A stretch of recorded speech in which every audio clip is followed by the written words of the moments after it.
Welcome inside Pechanga Arena, San Diego. It's the match everyone's been waiting for in the Major Arena Soccer League. The San Diego Sockers, the Florida Tropics. The MASL Shield is up for grabs tonight.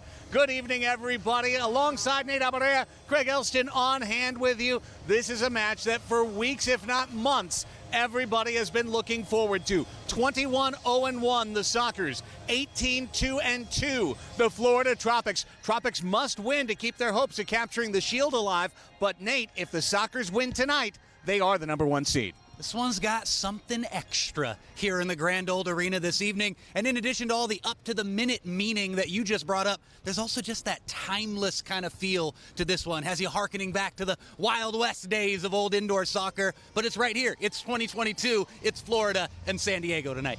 And we're expecting a really high-scoring and fast-moving match. And, of course, when you think about the Sockers and their midfield and getting it moving, it's Juras. Brandon Escoto leading this club, 23 goals, 44 points. Those Tijuana Cats, they're just built different. We talk about it, whether it's Cristian Gutierrez or the man you're spotlighting right there, Brandon Escoto. There is such a fantastic Tijuas flavor for the Sockers right now, and Escoto is the maestro out there. It's all running through him lately, and long may it continue. The Florida Tropics bring one of the most dangerous attacks in the entire MASL. They've got 8 different guys who can put the ball in the net on you on any given night. But their maestro is Victor Pereras, 50 points this year, one of our MVP candidates in the league. Again, I come back to it. Victor is another one of those comic book characters in this league. He wears a cape out there. He's a superhero. However, you made the biggest point of all. They are a total team, especially when it comes to their attack. The Sockers are going to have their hands full tonight. Who's in that Sockers lineup? We'll find out from Melissa May and get you the kickoff next, right here on Twitch.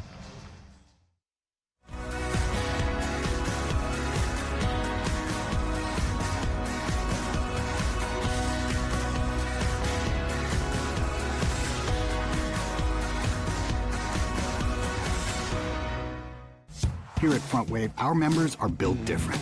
They don't just talk of success. They roll up their sleeves and get it done. And with serious value on banking, lending, saving, planning, Front Wave is right there with you. So dream big. We gotcha.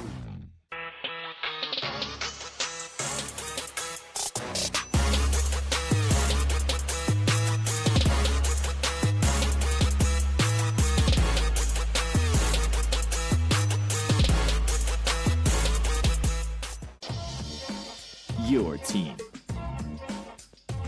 The perfect fit. The game ball. Are you ready? Soccer Loco, next level performance.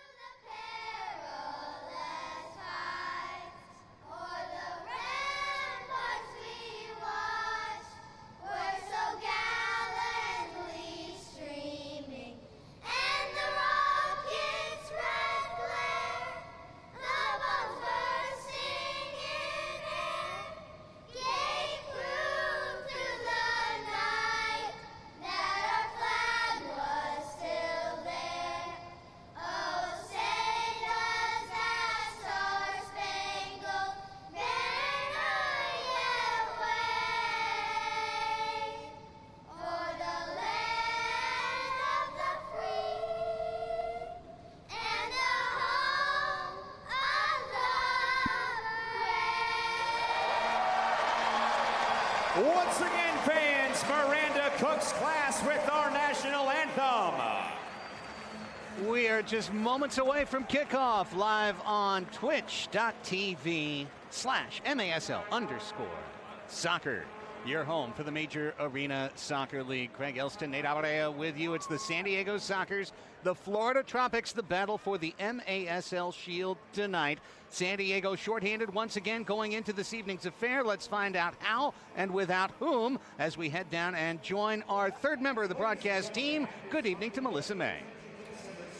As the Sockers head into the last weekend of the regular season, injuries are still an issue. But the team did get some good news last week when they found out that forward Christian Gutierrez's injured ankle x-rays came back negative. Now, I saw Gutierrez's ankle after that Tacoma game, and it was 3 or 4 sizes too big and a whole bunch of funky colors. So the fact that those x-rays came back negative is a blessing for the Sockers. The team is also getting back Sean Callahan and defender Guerrero Pino for tonight's game against Florida, but will still be without Craig Childs, Felipe Gonzalez, Gerardo Jurado, and Andy Reyes. But those 4 players have been at practice and training, so hopefully they will be healthy and ready to go just in time for the playoffs. Eddie Velez is the newest scratch in tonight's lineup. He injured his hamstring during that game in Harrisburg last week, and although he's not playing tonight, he may be ready for Sunday's game against Ontario. Craig, Nate, back to you.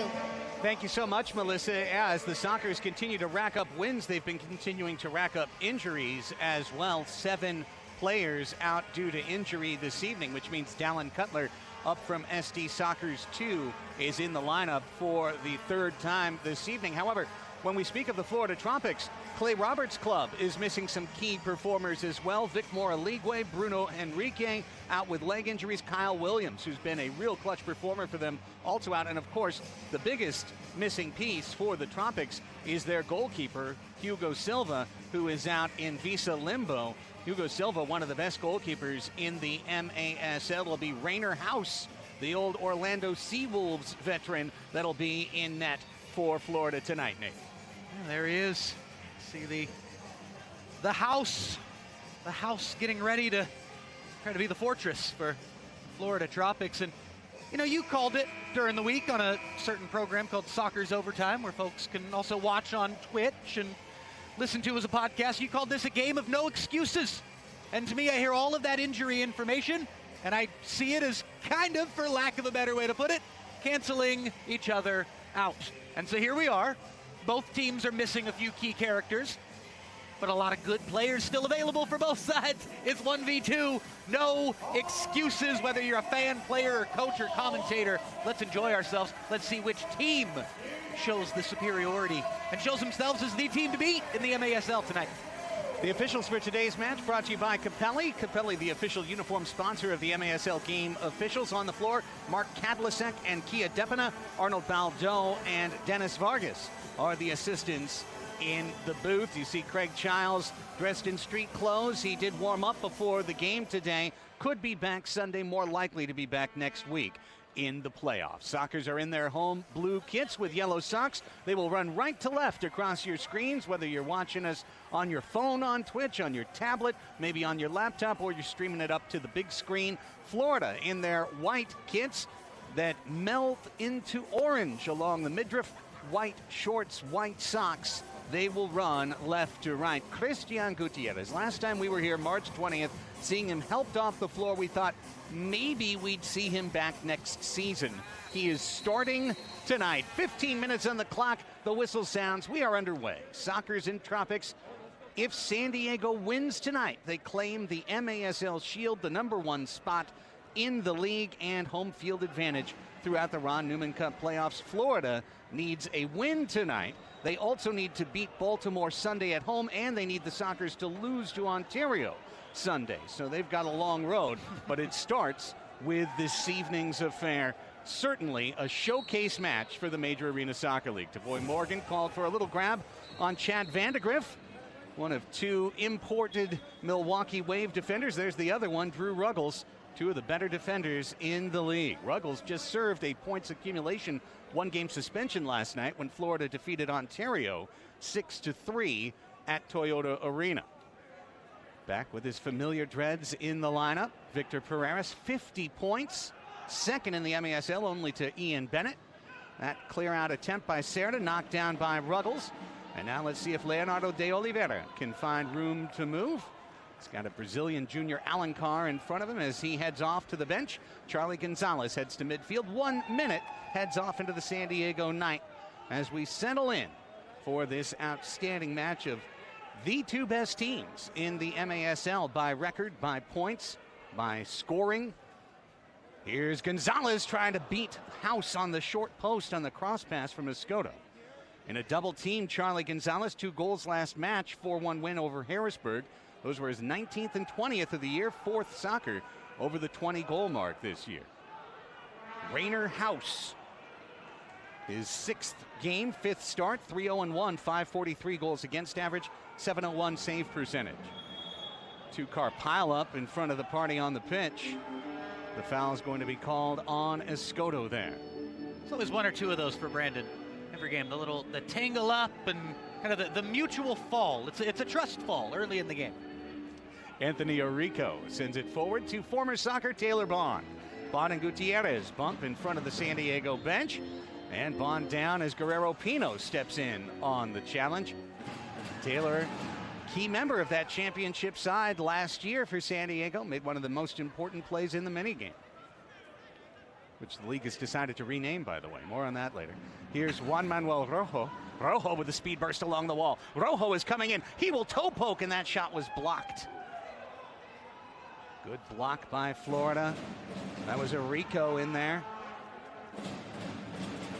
Ball deflected, and Escoto can turn now. 3v3. Joras with Garcia. He does a little funny cartwheel.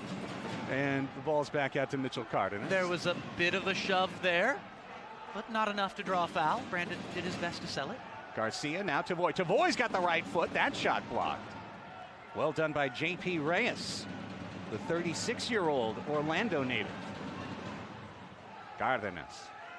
Mitchell Cardenas, the every game defensive rock for San Diego. Tavoy Morgan has Reggett step in. Zach Reggett, 27 goals this year. His pass out was intended for Benavir Espinal. Instead, Soccer's back with the ball on their toe. 3rd minute's gone. Here's Morgan. Morgan leaving it for Cardenas. Reggett stepped in to deflect. And this one will be punted out for Boris Pardo to handle in defensive midfield. Cesar Serra wearing the captain's armband with Craig Childs on the bench.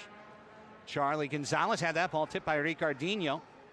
Ricardinho Sobriera. Now to Ricardo Carvalho. This is a very Brazilian Florida Tropics team. Here's a Brazilian right here, Leonardo de Oliveira, stepping to the right foot, chipping it into the corner for Gutierrez. Christian out of the double team, skips it off the low wall. Guerrero Pino keeps the ball moving. To Cesar Serra, 11-11 on the clock, make a wish. Here's Serra. The wish for San Diego, hopeful to get an early goal to get this big crowd going. An opening night here at Pechanga Arena. Baseball's opening night canceled due to the lockout, delayed a week. And the Sockers coming up with an outstanding promotion. $5 tickets, free parking, $2 Bud Lights. We're going to have a festive one here tonight as Los Brujos de 78 get the drums going early. We have a corner kick for San Diego.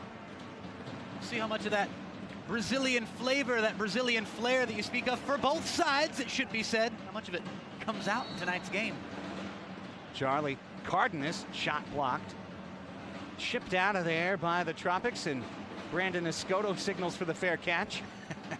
And brings it down with Drew Ruggles right on his hip. Gets himself in a little trouble there, Choras. Oh, and then gets out of it. Here comes Choras with 3 men with him. Charlie. And Sobriera stayed with him. Yeah, with anybody else, I'd say they just bit off more than they can chew. With Escoto, that might have been a ploy. Hide in a hole, pretend you're just cowering to everything, and then suddenly get up and do the most courageous thing imaginable. That was delightful. No finish, though. Rojo again using his speed. Rojo gets past Sobriera and then had the ball tip off of his heel. Didn't mean to. Leo Morgan, goal! These guys are always in rhythm.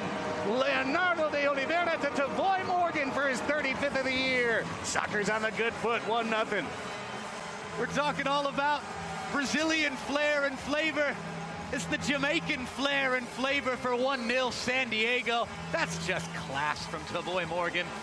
A lot of great work here from Leo. Pass between the legs of the defender Ruggles. And Tavoy Morgan, Spanish town a-rockin'. Makes no mistake about it. Tavoy shut out, playing in his old home, Harrisburg, on Sunday. Right back to his scoring ways. Second in the league with 35 goals, trailing only Ian Bennett. That goal at 5:02, Morgan from Leo. Tavoy! Thank you. That's Leo's 31st assist of the season, leading the MASL by 4. Morgan's looking for more. Chests it down along the left mid wall. Double team, dances out of it, shoots and scores! Are you kidding me? Spanish Town rocking! 2-0. Tavoy Morgan 2, Florida Tropics 0. 2-0 Tavoy. And so much help from Leonardo de Oliveira on the first goal. The second goal, let's just say assist to Tavoy Morgan and goal. Tavoy Morgan, 9:23 left in the first. Morgan's got a brace. The Sockers have a 2-0 lead. 2 goals, 35 seconds apart for Tavoy. That's number 36. Second goal of the match, number 9, Tavoy! Tavoy! Tavoy! Love to hear this big crowd getting into it early. Mitchell Cardenas picks up the assist, his 8th of the year.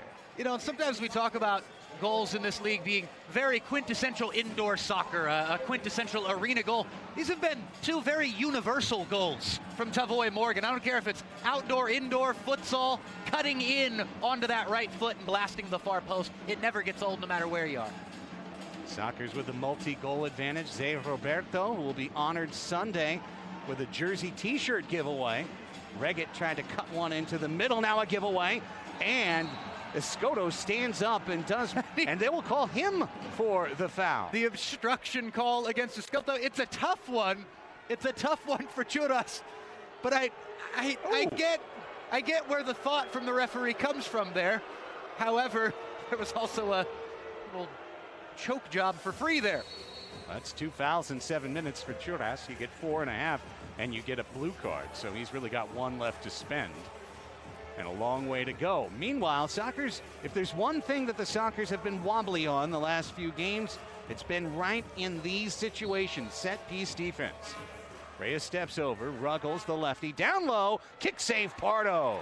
That was fortunate. Had the pass been able to go far post there, it's an easy tap in for Florida. Instead, the shot went near post. Boris was positioned in the right place. Arico with the shot there, and the foul on Reyes, hanging on to the earlobe of Zé Roberto. Zay says, hang on. That's my ear, man. Yet more Brazilian flair involved on a Thursday night in San Diego. Some friends from both Sao Paulo and Porto Alegre in the house. Got to see some Brazilian friends pregame, so also fitting. There are probably as many Brazilians involved playing in this game as there might be in attendance as fans. Brasileños están aquí. I love it. 7 minutes gone, 2-0 Sockers because of this man, number 9. Tavoy Morgan has Arico on him. And he'll play it out to Cardenas and work into the zone. Charlie Gonzalez down there as well. Serda crosses to Leo. Leonardo looking to feed it across. An ambitious pass and one that was easily read. But Serda contorts his body to be able to chest that ball back into San Diego's possession. And Leo brings it down and tried to feed Charlie on the doorstep. Deflected out, and the Tropics try to run out with Ricardo Dieguez. Dieguez has been a major difference maker since coming to Florida. Here's Leo, here's Charlie. Charlie with room off the wall, looking to return the favor. Back out, Serda's gonna boot it, just wide. Gutierrez off the wall, looking for friends. And Dieguez is able to head it away. Sockers very sharp early on, but now Arico had just for the moment a look in at net. Taken away, Sockers on a good scramble there. Next whistle should be the media timeout if they elect to take it. And the ball goes out of play. Cardenas over to Serda. Great to have Guerrero Pino back in the lineup tonight, Nate, after missing the last 3 games after taking a knock up in Utica a couple weeks back. Pino back, Gutierrez back, 2 key elements of the Sockers defense all year. Escoto now on the dance. Out to Charlie, back to Churras. Brandon, a little shimmy shake, gets a shiver for his troubles, gets dumped again. Foul called on Ruggles this time. Skelto doing his thing. Out there dancing. He's a showman. All you fans perhaps watching for the first time on Twitch this evening, keep watching out for number 19. He's a lot of fun to watch. He has been for some time. Charlie Gonzalez, it's Pino. He'll lace this one just wide. Pino looking for his second goal of the season. His one goal came with his mom in attendance up in Ontario on February 15th. That ball's out of play, and it sends us to our first break. 6:03 left in the first quarter. San Diego Soccer's off and running as Tavoy Morgan nets twice in 35 seconds. It's Soccer's 2, Tropics nothing, and you are watching the Major Arena Soccer League on Twitch. All right, yeah, thanks, for sure, I'll be there. Hey, wait, hold on. I'm running by the field right now. You're never gonna guess. Dude, Medina's here. I think he's trading for a comeback to the Sockers. What are you talking about? Medina? He retired 2 years ago. He's too old, bro. Oh, dude. You're right, bro. He's too old. Okay, so that barbecue, yeah. Don't wait for the ring. Call your Cairo today. Dr. Corey's office, how can we help you? I got this. Let's get him in. Okay, sounds good, Mr. Medina. We'll see you shortly. The MASL has an all-new show hosted by Adam Snavely and Pablo Maurer of The Athletic. It's MASL Mondays. Join them every Monday for an irreverent recap of the weekend and a few side tangents along the way. MASL Mondays available on YouTube and available wherever you get your podcasts.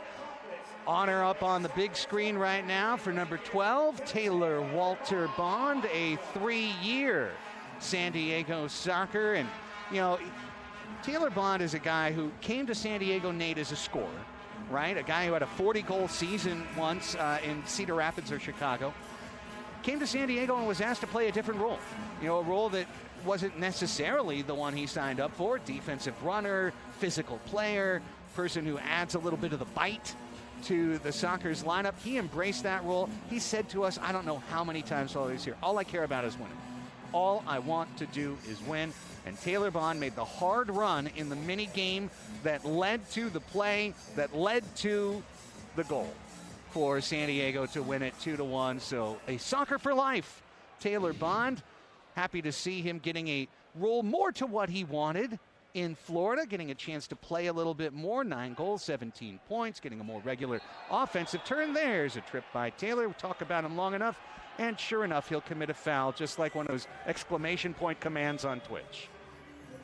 There you go. For duality's sake. Morgan spins it back to Leo, bouncing ball, that new flight ball, the bright yellow ball with purple trim that's been integrated into the league over the course of the last 2 weeks. Last time we were here was a white and purple ball. Tavoy, it's in there, baby. He didn't touch it. It's a goal from long distance. Tavoy's going to celebrate it like it completes the hat trick. We'll get another look at it here. The Sockers have a 3-0 lead either way, but we'll see here as the ball comes from deep. Did he touch it? I don't think Tavoy got a flick on it. We'll get an angle on it here. See if we can see. This will tell us. It is very, very close. It is very, very close. The Sockers have a 3-0 lead either way. That's tough. Let's see who they get. They gave it to Tavoy. Oh, wow. Natural hat trick. Scoring his 3rd of the match, number 9, Tavoy.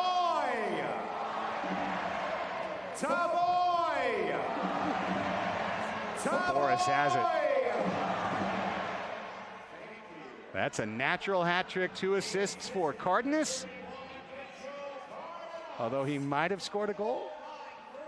9:30 that time of goal. What a 3.5-minute stretch for Tavoy Morgan in the first quarter. Goals 35, 36, 37. At this pace, Ian Bennett, look out. We kid, IB26. Here's Brandon Escoto trying to flip on Reggett. Reggett just dismisses him into the wall. And Chora says, is that how it's going to be? Florida, Nate, one of the most physical, if not the most physical team in the MASL. Just the players that are on the floor tonight have combined for 36 blue cards so far this season. Several guys with 4 or 5 cards on the year in the lineup. Out to Leo dummies it. Judah shoots it. The toe poke shot blocked by Drew Ruggles. 4:33 left in the first quarter. Tavoy Morgan 3. Florida nothing. 4-0. Charlie Gonzalez picks a corner from the right wing. Sockers on a roll. Buy a ticket. Buy a ticket to the raffle. A whole lot of folks bought tickets to see the San Diego Sockers tonight. And this time, in the case of Charlie, he buys a ticket and he wins the whole thing. Put the shot on goal, see what happens. Takes a bit of a deflection on its way through. Sneaks through the 5-hole, back of the net, 4-0. And all these fans who came out for an opening night here at the Grand Old Arena, they're getting one hell of a show. That's Leo's second assist of the night. It's Charlie Gonzalez's 21st goal at 10:32. And the Florida Tropics, who played and beat Ontario last night 6-3, so far they have run into a buzzsaw at Pechanga Arena. A 4-goal first quarter. Pino just getting a touch on the high glass there to avoid a defensive clearance, but here's Ricardo Diegues. Diegues, Junior Alan Carr, Yoshio Sandoval out there with Arico and Breno Oliveira. Pino uses his strength. Rojo gets it out for a moment, and Escoto does well with 2 men challenging him to get away there, and then lost the ball on the turnover, and then got it back. Judas, hard work, and he's wide open. Oh. He's wide open. Oh, my goodness, Pino didn't see him. The fly pattern was on. Oh, wow. Good old English ball over the top would have done there. Rojo. Juan Manuel Rojo says, where do I go? Leo says, you give it to me, and you run. Leo sends Rojo into the corner. Juan Manuel Rojo will retrieve the ball. Well done to keep it away from Taylor Bond. 3:05 left in a first quarter that's been all San Diego. Charlie Gonzalez lifting it to the hat-trick man, Tavoy. Tavoy artfully spins and brings the ball down. He was interviewed by Brandon Stone on KUSI this evening, and he said, what's your position? He said, target. Don't call me a forward, I'm a target. There he is, targeting Charlie. Charlie to the left front. Oh, the wall just wide. That was almost golazo material right there. Xavier Roberto takes it away, and it would have been a beautiful assist from Tavoy at that. Cardenas, who already has 2. Tavoy, who's got 3 goals, holds up his right foot. How do you like that? Little calf stretch in the middle of the run of play. Stay loose, stay loose. Leo and Morgan. Morgan, left-footed goal!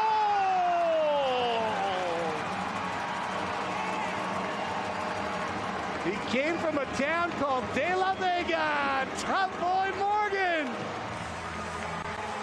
How about it, Nate? Here you go. Here you go. Wrong foot's the keeper. Get the dance on. Spanish Town, Jamaica proud. He's a proud San Diegan now. Tavoy Morgan, a fixture for the San Diego Sockers. He's got 4 in the first quarter. My goodness. IB 26. Starts to put his shoes on. Speak it into Somewhere existence. In Milwaukee, Bennett starts to lace up his boots. Speak it into existence. Guerrero Pino. 4-goal quarter. The soccer all-time record for goals in the game is 8, by the way. There's a foul on Pino.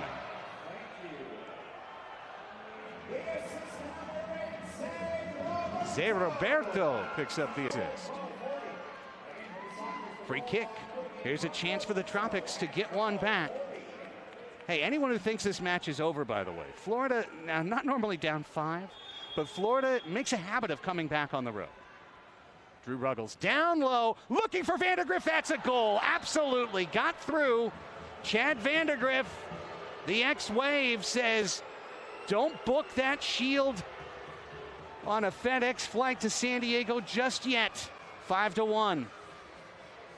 Look at this from a set piece. A bit of a scramble for San Diego. We've heard that song all too many times this season from a Sockers point of view.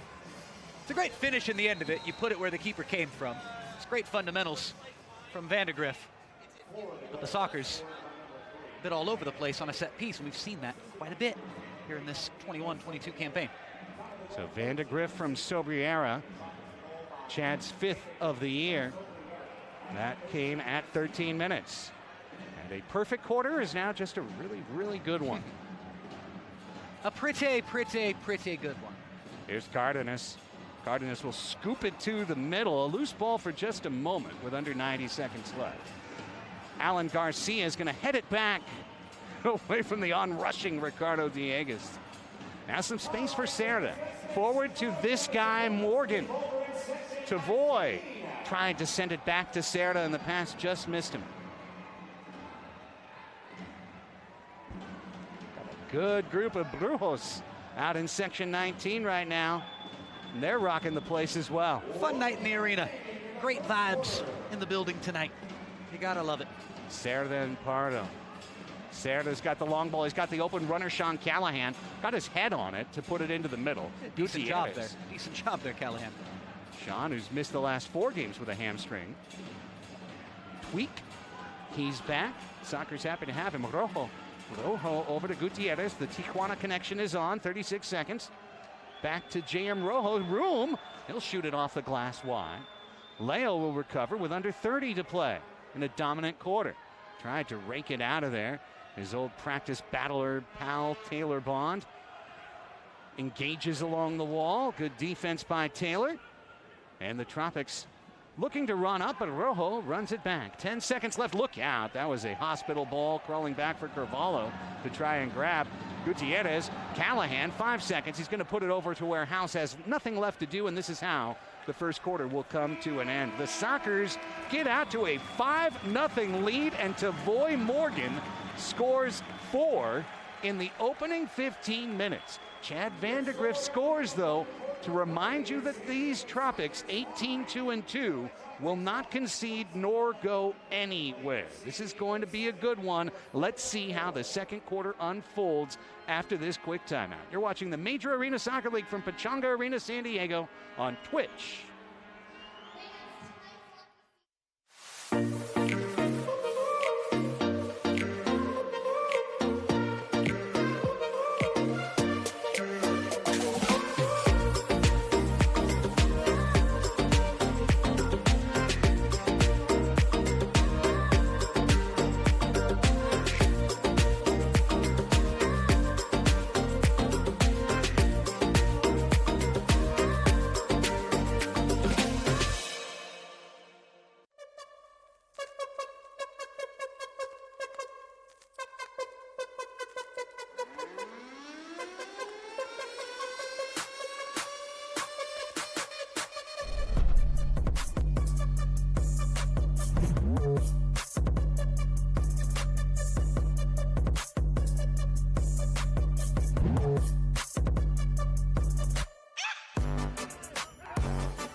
Getting ready for the start of the second quarter. A huge first quarter for San Diego, leading Florida 5-1. Well, San Diego Sockers 2 have won their division and qualified for the MASL 2 playoffs. And on Sunday, they'll host the RGV Barracudas at 12:30 p.m. right here at Pechanga Arena, the winner advancing to the M2 Final Four. For this special playoff game, there will be free admission, free parking this Sunday. So come on out early, help cheer SD Sockers 2 on to the MASL 2 Final Four. And of course, a reminder, if you come in and you park early and you park for free and then you hang out for the night game at 5 o'clock when the Sockers play Ontario, they're not going to make you drive out of the arena parking lot. You can hang out there. So it's a $15 savings. right there. So come on out just a little bit early on Sunday. Come on in for free and watch what should be a terrific match. Nate, you were on the mic for 2 different Soccer's 2 RGV matches. I know they were both 1-goal, 2-goal games. They were close. Definitely some of the better competition that the Soccer's 2 saw all throughout the regular season. So should be a fun one on Sunday afternoon. 2 teams switch sides. Tavoy Morgan and the Sockers attacking left to right across your screens now, dressed in blue and gold. Florida in white and orange. They will run right to left. Tavoy Morgan, a 4-goal quarter. His career high 5 goals set against Milwaukee back on February 27th of this year. That was a 6-point night. Churras is going to rescue that ball, and then they will call Churras for an embellishment foul, which is his 3rd of the half, with 14 minutes and 24 seconds remaining. Are they, or did they get the foul against Florida? Originally, they pointed to, you might be right. Yes, you're right. They are going to call that on Carvalho. Thank goodness, because, I mean, wouldn't be right if it went the other way. Glad we could sort that all out. So it turns out if they point toward the Florida goal, that means a foul on us. Got it. Okay. Don't worry, it's my first week here. Mark it down. I've been baking bread. Mark it down. Serra. Don't make that mistake again now. I'll go full Van Gundy, 2nd quarter. To Churras to Cardenas, who had a great quarter with a couple of assists in addition to his normal defensive prowess. Escoto still with 2 fouls. My apologies for the error. Department of Corrections has stepped in. How dare you? A little zigzag move there. Carvalho gets a shiver. Serra, and another foul on Carvalho will mean a corner kick now for San Diego coming up. Right in front of Los Brujos, who are in the ear of Rainer House. You know, and Brandon Escoto, all confusion aside, he has been known to embellish things from time to time. He's also known to just be dramatic with all sorts of other aspects of his game. We'll see if the good drama comes through here. Cardenas and Leo. Leonardo de Oliveira. Escoto's being very dramatic on the far side. Cardenas. Screaming for the ball over there in open space. Jumping up and down, doing jumping jacks. Yoshio Sandoval with the blocked shot there. Brandon saying, didn't you watch the pregame focus? Did you not see that I was spotlighted? Disappointed and chastened. He's back to the bench. Here's Morgan. Morgan will shoot again. House gets the kick save this time. Tavoy has very much stolen the spotlight in this game. Leo, with 3 men dancing around him, gets the ball away. Just watching Leonardo de Oliveira dribble is worth the price of a season ticket here in San Diego. Tavoy Morgan. Leo tried to cut it to the onrushing Charlie Gonzalez. Well blocked. Pereira's in there for Florida. Rojo. Here's Juan Manuel Rojo. Over to Leo. And Charlie Gonzalez, who's got a goal tonight.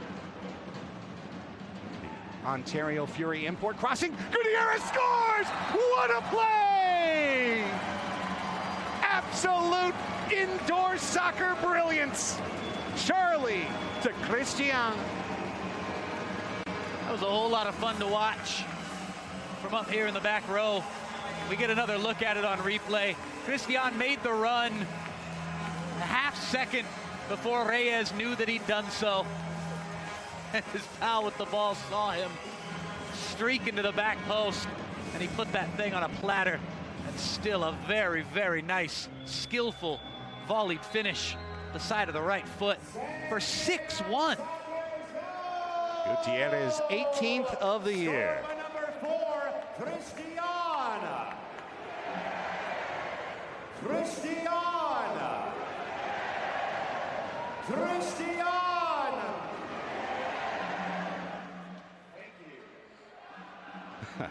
Charlie gets that beautiful assist, his 2nd point of the game. Guerrero Pino doing well to get out of combat there with the ball on his foot. Pereira's challenging him. Pino to the bench, Cardenas on. And the Sockers back to that 5-goal advantage that literally nobody predicted. And is this Florida team just tired from last night? Are they looking to hit an early flight back? Is there going to be more fight from them before this night is over? a few more questions to ask. Here's Juras. Trying to find Zé Roberto for the backdoor run there. Ruggles read it. Dieguez comes out. Dieguez head of steam. He's going to shoot this ball. Just wait. Laid it off. I'm wrong. Great save, Pardo. And Dieguez with a handball there. Whistled by Kia Depina in the crease. Ricardo Dieguez is a relentless attacker. That's why I said it. More goals than assists. And since he's come from Utica, really replacing Vic Moraligwe, who was injured, Dieguez has been dynamite. 12 goals in 10 games. Maybe should have pulled the trigger there. Serra. Uh-oh. Which side of the red line was he on? Serra pointing to say, I'm on this side. No defensive clearance. No doubt. Absolutely no doubt. And Chad Vandegrift, who's got the lone Florida goal, sends it over to Rainer House. Remember, the MASL has changed their playoff format this year. Oh, Bond brings this ball down well. Bond at the top of the crease, challenged over there by Serra. Gets it back over to Vandegrift. Scoto all over him. House has to punt this one long, and it'll be headed by Cardenas, but now on the run is Arico. Serra takes it away. Sockers with a chance to counter. Serra runs the middle of the floor. Good pass. Finds his way to Gutierrez off the wall, looking for a backdoor friend, which is Charlie Gonzalez. Charlie kept the possession for San Diego as the 4th minute of the second quarter elapses. 6-1 San Diego, leading 5-0 in the first quarter. Tavoy Morgan, 4 goals already. Juras to the middle, back heel, try Charlie. How cheeky. House was there. Sockers are working with the paintbrushes tonight. Doing some real pretty things out there. Beautiful soccer being played. That one maybe just a little too cute in the end of it all. Reggett. Zach Reggett. Charlie Gonzalez gets the ball away. You know, this Florida Tropics team leads the MASL in fourth quarter road goals. They're one of the best comeback teams in the entire league. They have faced deficits before and erased them methodically over the course of a match.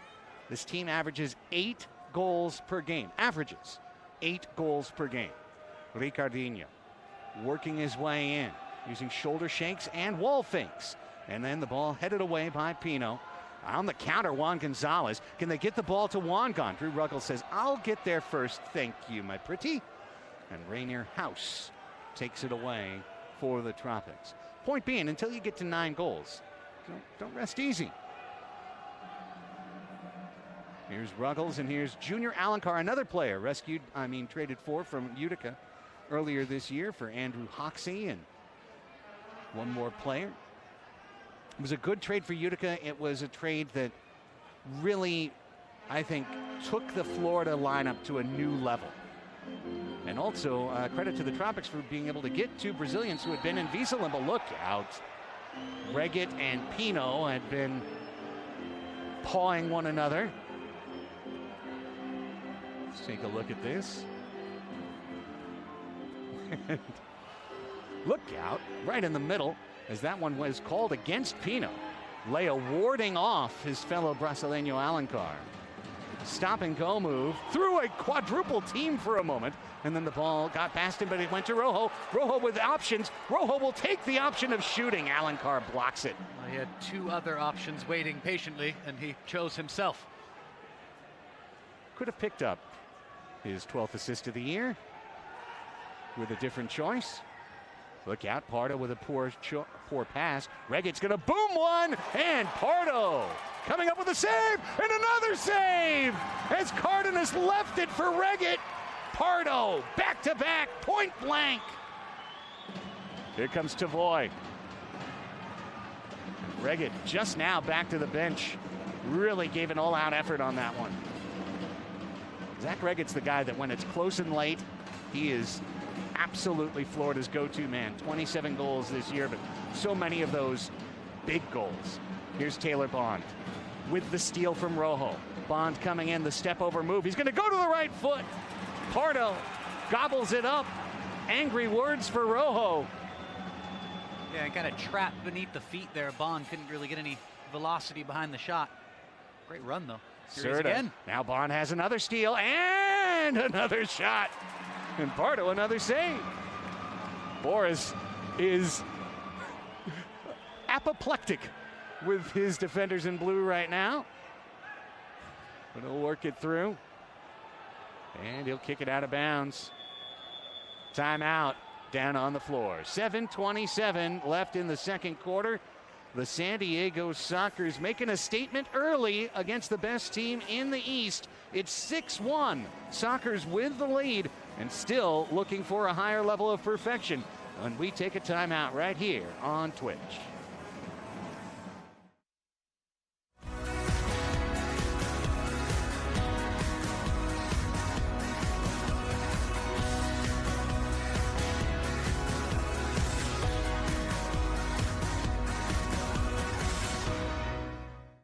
Here at Front Wave, our members are built different. They don't just talk of success. They roll up their sleeves and get it done. And with serious value on banking, lending, saving, planning, Front Wave is right there with you. So dream big. We gotcha. Well, the Sockers have one more match in this regular season. It is Sunday, and it is a night for the fans. Fan Appreciation Day coming up Sunday at 5:05 as the Sockers and the Ontario Fury meet once again. Fans in attendance will receive a special Zé Roberto jersey t-shirt as we honor our five-time champion defender on his way to retirement this year. There will be a fan fest out in the parking lot with food, drink, and festivities from 3 to 5 o'clock. Giveaways and surprises throughout the match and a post-match autograph session on the floor as well. Get your tickets for Fan Appreciation Night. Go to sdsoccers.com/tickets or give us a call, 866-799-GOAL. How about it, Nate? Biggest crowd of the year on a Thursday night. Sockers and Florida Tropics, the opening night promotion. No baseball game to go to. Why not come inside the Grand Old Arena? Enjoy a night of arena soccer. I'm just looking around. I see a Joe Musgrove jersey, a Will Myers, of course, a Fernando Tatis jersey. I love that this promotion originally started, but it started before the lockout was solved. Correct. Before the baseball lockout ended. So thankfully, there will be baseball for all the baseball fans. But in the meantime, in between time, come enjoy yourselves at a Sockers game. I love it. Unforced error by the Florida Tropics out of timeout. Chad Vandegrift's ears have got to be burning as he free kicked it out of bounds to give San Diego top of the arc on the defensive clearance mistake. Now the best free kick in soccer is right here. It's Charlie and it's Leo with the extra step. The skipping shot saved by Rainer House. Leo and House were teammates in Perth, Australia, members of the Brazilian Indoor World Cup team that competed on the outdoor mini football field. In fact, made it to the final against Mexico, losing 4-0 in the grand final to Brandon Escoto and Cesar Serra and Guerrero Pino and who else? and Iran Pollo Ruiz and Christian Gutierrez and Team Mexico. Mitchell Cárdenas could have been picked for that team. Here's Morgan leaning in there on Reyes, gets it back, tried to scoop it over to Churras. Morgan dropped by Sandoval. It's a late foul there from Sandoval. Hopefully Tavoy takes just a little knock from it and he'll be okay. Could have been worse. See the late wrap. Tavoy out of it quick enough there. No blue card, common foul. Morgan will lurk in the crease as San Diego restarts, shaded to the left on the red line. Rojo runs in, Charlie trying to feed it to Rojo. Carvalho sends it out, a bending ball. Speaking of Brazilian WMF World Cup teammates, Carvalho was the top scorer for Brazil down in Australia. Now Churras, now Charlie tips it along. Juan Gonzalez will keep possession alive for San Diego as he heads to the bench, and Morgan heads back out on the floor. Morgan and Rojo doing work now. 6:30 and less in the second quarter. Juan Manuel Rojo over to Charlie Gonzalez. Charlie hesitates. Lovely work with the right and left foot. Out to Pino. His long shot tickles the glass and goes out of play. Always rising, but worth a crack. And I love Guerre looking back to the Sockers bench. I think there were a few cries from the bench saying that's okay. Oh, what the heck happened Rainer there? House almost put the ball in his own net. Oh, my Lord. That would have been, I mean, it went halfway in, but the ball has to go 100% over the line. Oh, yikes. And Reggett sees that one skip over the low wall, and it's all 6s and 7s for the Florida Tropics right now. Not protecting the house. It's a house of fire. My goodness. It's a house divided. There's Leo. Spinning it up the middle. Griff read the pass. Good job to get it to Reggett. Reggett tips it over to the right wing. Stumbling in Pereras. The foul called on Alan Garcia. And Pereras holding up an invisible blue card from the crease. If that's a foul, which the referee has deemed it is, how can that not be a blue card? Did Garcia get the ball first? Regardless, that's a close one. If it's called a foul there, it took away a scoring opportunity. Correct. Here is a great scoring chance. And that shot blocked. Reggett's bid blocked. I believe that was Leo on the block, and the foul then in the corner on Florida. Craig, I love gray area with rules. I love nuance. I love things that I really just don't quite know the answer to. It's wonderful. Foul behind the play, which was called, I believe, on Reggett on his way off the floor. Garcia, who had a look over at the Tropics bench there. But the ball will go back behind the midfield stripe to Leonardo de Oliveira. Over to Guerrero Pino. If you're just joining us, soccer's blitzkrieged Florida with 5 goals in the first 12 minutes, 40 seconds of this match. Tavoy Morgan had 4 of them. Here's that man Morgan. Stepping in aggressively was Griff to get that ball away from Tavoy, whose 16-goal-a-game pace has dropped dramatically here in the second quarter. Needs 4 in 5 minutes to keep it alive. Ian Bennett untying the shoes now. Ian Bennett back to socks. Okay. Not worried. Pereras, good steal by Leo. Leonardo de Oliveira already with his 31st, 32nd assists of the year. Looking to be the league's pass master in 2021-2022. Did you know that used to be a trophy in the MISL? I'm not touching that one. The pass master? Not touching it, Craig. I just got the nod of approval from the production staff, too, for not going there. I have no idea what you mean. It's just a name of an award from the 1980s. Moving on. Jordas trying to do a little step and go. Charlie Gonzalez. And Steve Jungle was quite often the... What was he, Craig? The pass master. He was the pass master. Or tattoo. Thank you. Jeez. Christian Gutierrez gets a rough one. Griff is in Gutierrez's face right now. They're both in each other's face, having a little scream off. Why not? No, I can yell louder than you. No, I can yell louder than you. Something to that effect. A clear foul. No card worthy. Thought it was a fake. Christian got up and said, no, it was not a fake. How dare you? Charlie? And that was that. And that was that. That was it. And we all walked away and peace prevailed. From the left corner, Charlie Gonzalez. Out to the top, it's Cardenas. Went for the toe poke, partially deflected by Griff. Leo tried to spin it back to the middle. Foul on Tavoy. And the foul is called. Tavoy Morgan whistled for the trip there. 4:04 left in the second quarter. Coming up at halftime, we will bring you part of our Soccer's Overtime show from Tuesday. We're on every Tuesday, 5 p.m. live on our Twitch channel, which is twitch.tv/San Diego Soccers. While you're here on Twitch, go ahead and give us a follow. On the @San Diego Soccers channel, Jerry Jimenez and I are live every Tuesday at 5 p.m. Pacific time. We had Eddie Velez on this week. You'll hear part of that interview coming up. Pereras gets the shot punched away by Pardo. Pereras puts it back into the mixer. Charlie's trying to let it spin to Boris. And what do we have here? Boris for perhaps touching the ball outside of... They're going to put the ball right there. I think so. And they're going to give a blue card to Boris. This should be a shootout then. Handling the ball outside the area, I believe, is a shootout. Wow, let's see how close this was.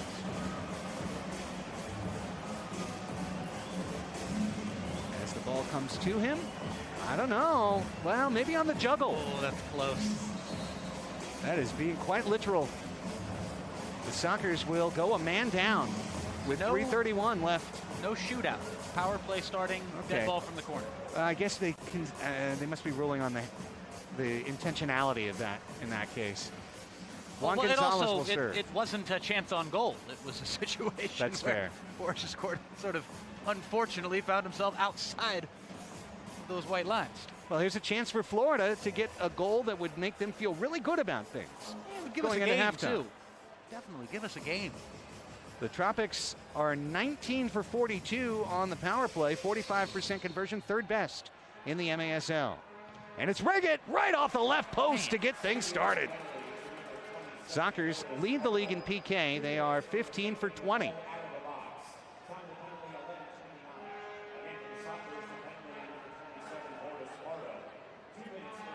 Ball out of the box at 11:29. Serving the penalty for San Diego, number 77, Juan Gonzalez. So, minute 42 on the man advantage. Was just getting a text from the coaches down on the bench asking was Boris out or not? I said it was super, super close. Do you think that's a fair answer? They don't have Twitch on the sideline? Well, they could pull it up on their phone, of course. They could pull it up on the Twitch app. But Craig Childs isn't playing a video game down there? that's the thing. He's streaming Red Dead Redemption or whatever it is. Here's Carvalho. Craig Childs is focused as ever Of course right now. he is. Assistant coach tonight, Craig Childs. I kid because I care. Pereira and the Tropics need a goal here to change the timber of the game. 2:47 left and a minute 15 on the power play. Pino's going to get a touch here. Well done. Out to Serta. Serta dancing through two. Keeps the ball on his toe. Takes a push. No call from Mark Kadlasic along the wall. And Carvalho comes away with it. But we're halfway through the Tropics power play for an unintentional handball on Boris Pardo. Here's Serta. Gently nudged off the ball by Dieguez. Dieguez is in the middle of the formation here. Dieguez down to a knee, rakes it over, tipped away by Pino. Rojo looks to his left, looks to his right, and Pereira says no thank you, but then Cardenas chips it off the low wall, expertly done to rag some time. 33 seconds left on the man advantage. 2 minutes left in the second quarter right now. Here's Pereiras with 50 points, 27 goals. His shot, he scores! Make it 51 for Victor Pereiras, a power play goal. And the Tropics back in it at 6-2. Didn't get another look at this. I'm not sure if it deflected or it just had a weird flight to it. I think right there it did deflect and went up over Boris. There was something deceptive about it. All sort of slowed down halfway through, and it was that little deflection off the knee of the Sockers defender there in the case of Cardenas on that occasion. That's a big goal for the Florida Tropics. Big goal for anybody who's hoping for a close game tonight. And now we're almost into next goal is huge territory. And that's a mistake cashed in. Rainer House, the keeper, gets the assist there. And he'll happily take the point. The deep house. Zay and the Sockers with 90 seconds left. Tavoy says, I haven't had anything going this quarter yet. Tried to make an audacious shot. House wanted to throw it out in a hurry. And instead, he'll gently roll it to Anthony Arrico. Van de Griff and the Tropics, I mean, if they got one more, all of a sudden you'd feel like all the hard work of the first 30 minutes had been somewhat muted. Bond got that ball over to Reggett. Here comes Zach Reggett off the wall. Pardo reads the angle very well. I'm just going to say it again. This team averages 8 goals a game. They will keep coming. They are not going to concede this match in any way, shape, or form. So neither should you concede, dear viewer. Stay with us here on twitch.tv/MASL_soccer. Look at this. Loose ball comes to Dallin Cutler. Cutler's in on net. He scores! Open your account. Dallin Cutler! Out of nowhere from Sockers 2 to the MASL to his name and lights.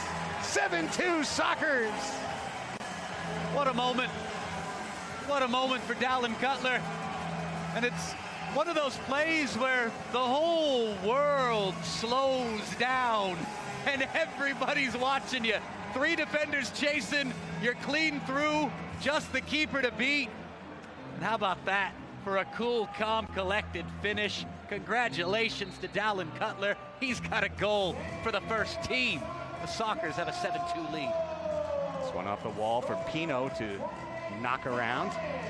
What an incredible moment for Dallin Cutler, head coach of the Rancho Bernardo boys soccer team, Rancho Bernardo High School, at just 28 years old. Steal Pino. 26 seconds left. There's still time here.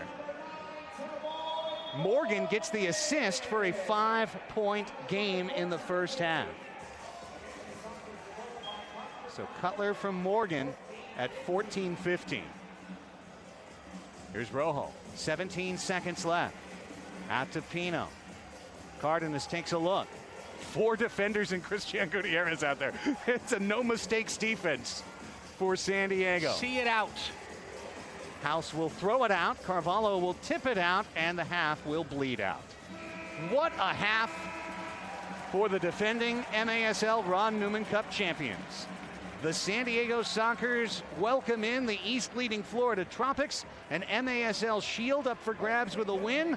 They take a 5-0 lead in the first quarter and see out a 7-2 halftime score. Tavoy Morgan, 4 goals and an assist. Leonardo de Oliveira, a couple of assists. Charlie Gonzalez, a goal and an assist. And Dallin Cutler, his first ever Major Arena Soccer League goal. Played with 1904 FC last year in the NISA. Got things going with SD Soccers 2. And as our mate Bobby Cressy plays a little take me out to the ball game, the Sockers see their fans standing, cheering, singing. Oh man, how much fun has an opening night been here in San Diego so far? We're waiting for Phil Salvaggio to make his way over to Melissa May, and he is in fact matriculating his way over to our broadcast position. And perfectly timed to the end of the chorus, we've got Melissa, we've got Phil down on the floor. Let's go to him. Coach, this is probably the biggest test for your team this season, with Florida being down just 4 points behind you in terms of standings. What mentality did you have to come into this game to make sure you get the W tonight? We were just working on our stuff, and we want to play better defense than we were playing. Actually, we need to even get better than what we are right now. Right now, this is one of the bigger leads you've had going into the halftime. What are you going to have to do to maintain that lead to make sure that Florida doesn't catch up? We got to defend. Simple as that. Simple as that. A man, a few words. Thank you, Coach. Back to you. Thank you so much, Melissa. Phil with a simple message. 7-2, should have been 7-0 is what he is saying. 30 minutes complete, but 30 minutes yet to be played from Pechanga Arena, San Diego. Our halftime score, the Sockers 7 and the Florida Tropics 2. Up next, our TVX Video halftime show. As mentioned, we'll have an excerpt from this week's Sockers Overtime. Jerry Jimenez and I interviewing Eduardo Velez. We'll be back with highlights and third quarter action yet to come. Thanks for joining us wherever you're watching on twitch.tv MASL_soccer.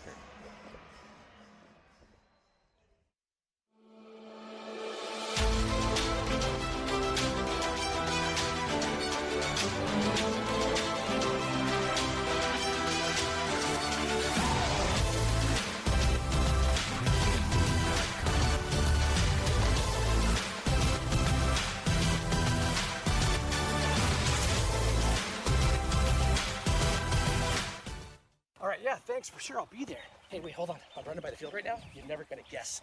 Dude, Medina's here. I think he's training for a comeback to the Sockers. What are you talking about? Medina? He retired 2 years ago. He's too old, bro.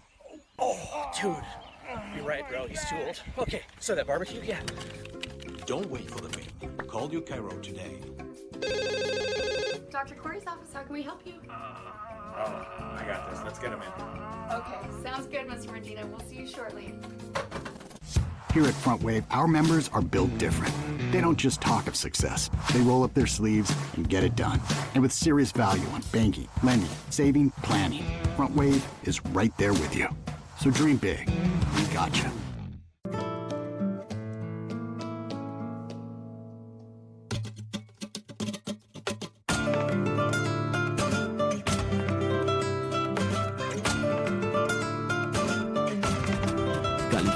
Tequila. Treat yourself to the Philippines in life.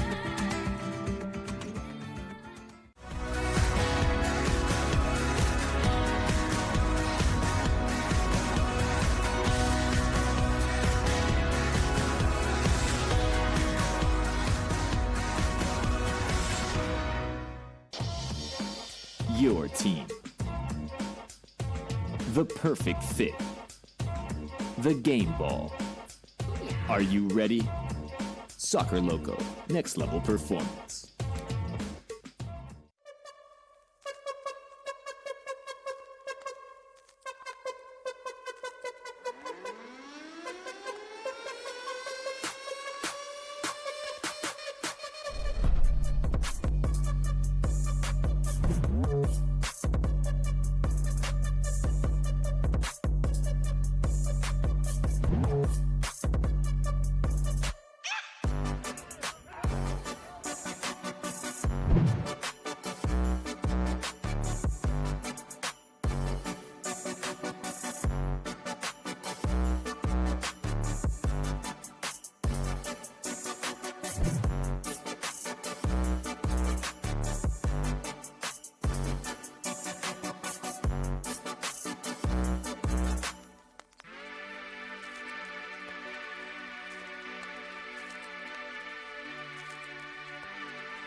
Well, Jerry, it's the bottom of the hour. It's time to welcome in our special guest. We've been talking a lot about him. I'm sure his ears have been burning over the course of the last half hour. He is one of our veteran leaders since 2011-12. He has been a part of this team. Even now as his, what's that old phrase? Twilight of your career, right? At age 40, battling back from injuries that held him out all year. This man kept fighting to get into the lineup in a situation where it kind of looked like, what are you fighting for? There's no spot for you, man. There's no reason for it. He kept going. He was determined. And you know what? Right when he became ready, the Sockers needed him. And without Eddie Velez, the Sockers don't win 2 games this weekend in Baltimore and Harrisburg. El Vaquero rides again, and he rides into Soccer's overtime. Again, a multi-time appearance here on our show. Eddie Velez is our guest. Eddie, Craig, and Jerry here with you. Thanks so much, buddy. Boom. What's happening? What's happening? Thank you guys for having me. It's a pleasure to be here with you guys. Your determination, man, to get back into the lineup. Maybe help share with folks what your physical battle has been just to be available to play this year. Yeah, I mean, it's kind of like has been a challenge this year a little bit. I got injured right before the season started. I had my clavicle, collarbone, however you want to call it, and 3 ribs broken on October 23rd. So it took a little while for me to recover and be ready and get cleared by the doctors and everything, obviously, because I'm not 20 years old anymore.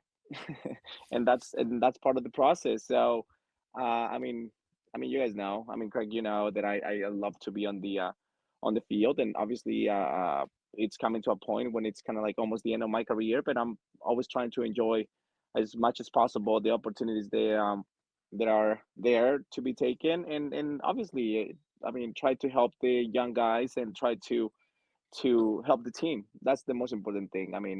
I never been about any individual award or anything like that. So it's just I enjoy being around the group and being around the players, and that's my nature. For me, watching you too, and hearing you say these things, we talk about them on the show, but it's very different when it comes from somebody that's actually a part of the team, that's there, every single day, that actually is listening to these guys, watching them play, playing with them, and then going out on the road and doing things with the team. It's easy for us on this side, me and Craig, to say this is a team. This is a team that is playing together for each other, not individually. There's no egos here. For you to say it means so much more. And also for you to, be open to the fact that yeah, I may not always be there, but when I am needed to be there, I'm going to be there. I'll be honest with you. The first game that I played back in this season, it was versus Tacoma at home, and honestly, I felt like a rookie. I felt nervous. I was not sharp. I was I was just uh, insecure as a player, which is kind of like unusual on me, to be honest. I'm like very confident in myself, but that first game, it was like it was just hit different. Why? Because everything that he have happened through the past year. I mean, if you, and like thinking about it, that was my first game in 1 year. So it was just like literally nothing, no playing. So when I came back on versus Tacoma, I was just like trying to get back into that game time mood. Uh, and I was nervous when I showed up to Baltimore. I'm not gonna say that I was like 100% sure that I was gonna do a good job, but I was very confident that I was. Those are the games that I like, honestly. And those are the games that I like to play, and those are the games that even though if like I score or I don't score, I'm gonna give my 100%, and I'm gonna like put the chest for the team, whatever, and regardless of the scenario. Those are the games that I mean, and especially like a game on like the game on Saturday, dude. The the arena was like packed. The vibe was amazing. The people were great. I mean, you don't need anything else to motivate you. I mean, and the game was good. So, I mean, it was. I'll be honest with you. I mean, you can see that the reaction. I was like, oh my Yeah. god, I hit that! Yeah. Wow! Yeah. I look at the bench and Phil went like. I mean, everyone's reaction was like almost the same. So my first thing, it was like, oh, I And just hit that. you started doing this. Yep. Oh, Yep. you were doing it for yourself. We're like, dang, was that me? Yeah. Yeah, and it's just like I mean, I just enjoy being on the field, man, and playing those games is just amazing. It's just great to be back on the field and being able to help the team is it's just like rewarding for me, like to have my son watch that and like kind of get sad and like emotional over the phone while he FaceTimes me. I mean, that's the most rewarding for me. I mean, all the fans, I see all the love they on social media. So, I mean, I'm always watching and I'm always around and I'm always trying to be like part of the team.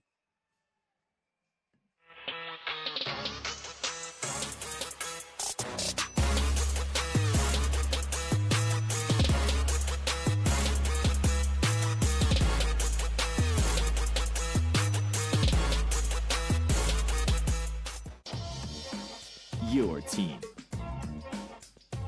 The perfect fit. The game ball. Are you ready? Soccer Loco, next level performance.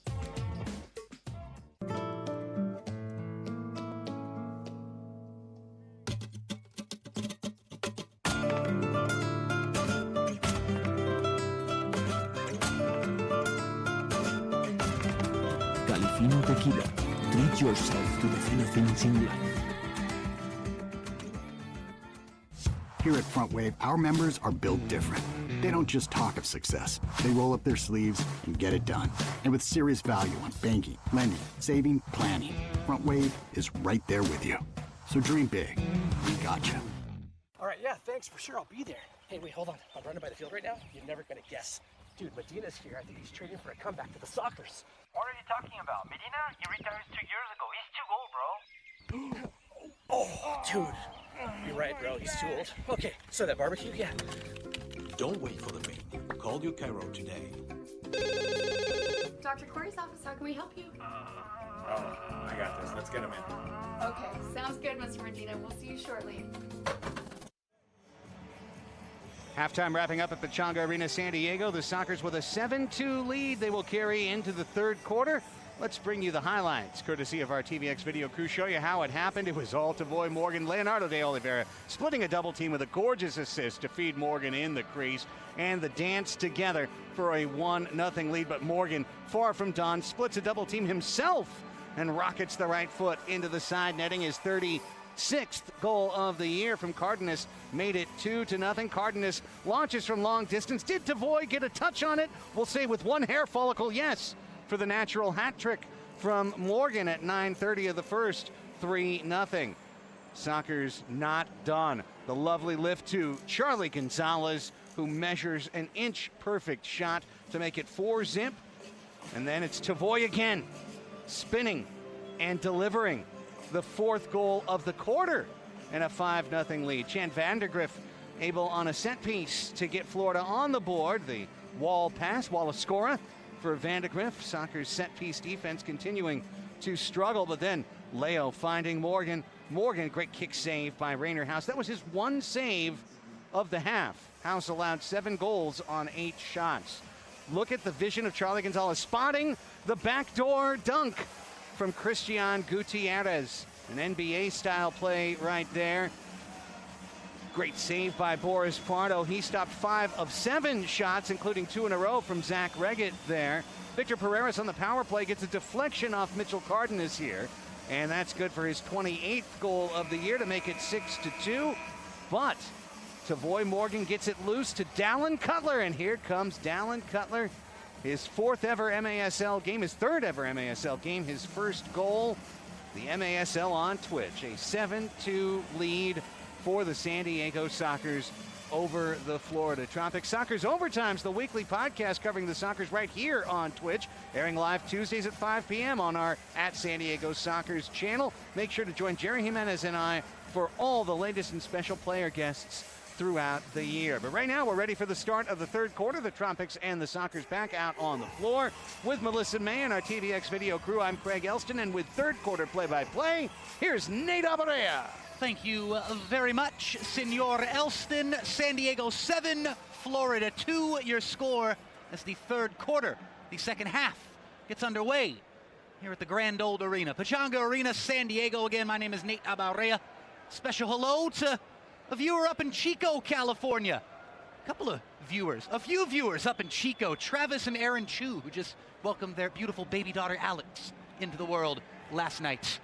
Special hello to everybody up in Northern California as the Sockers way down here at the Southern Frontera have a 5-goal lead, jumped out to a 4-0 advantage in this game.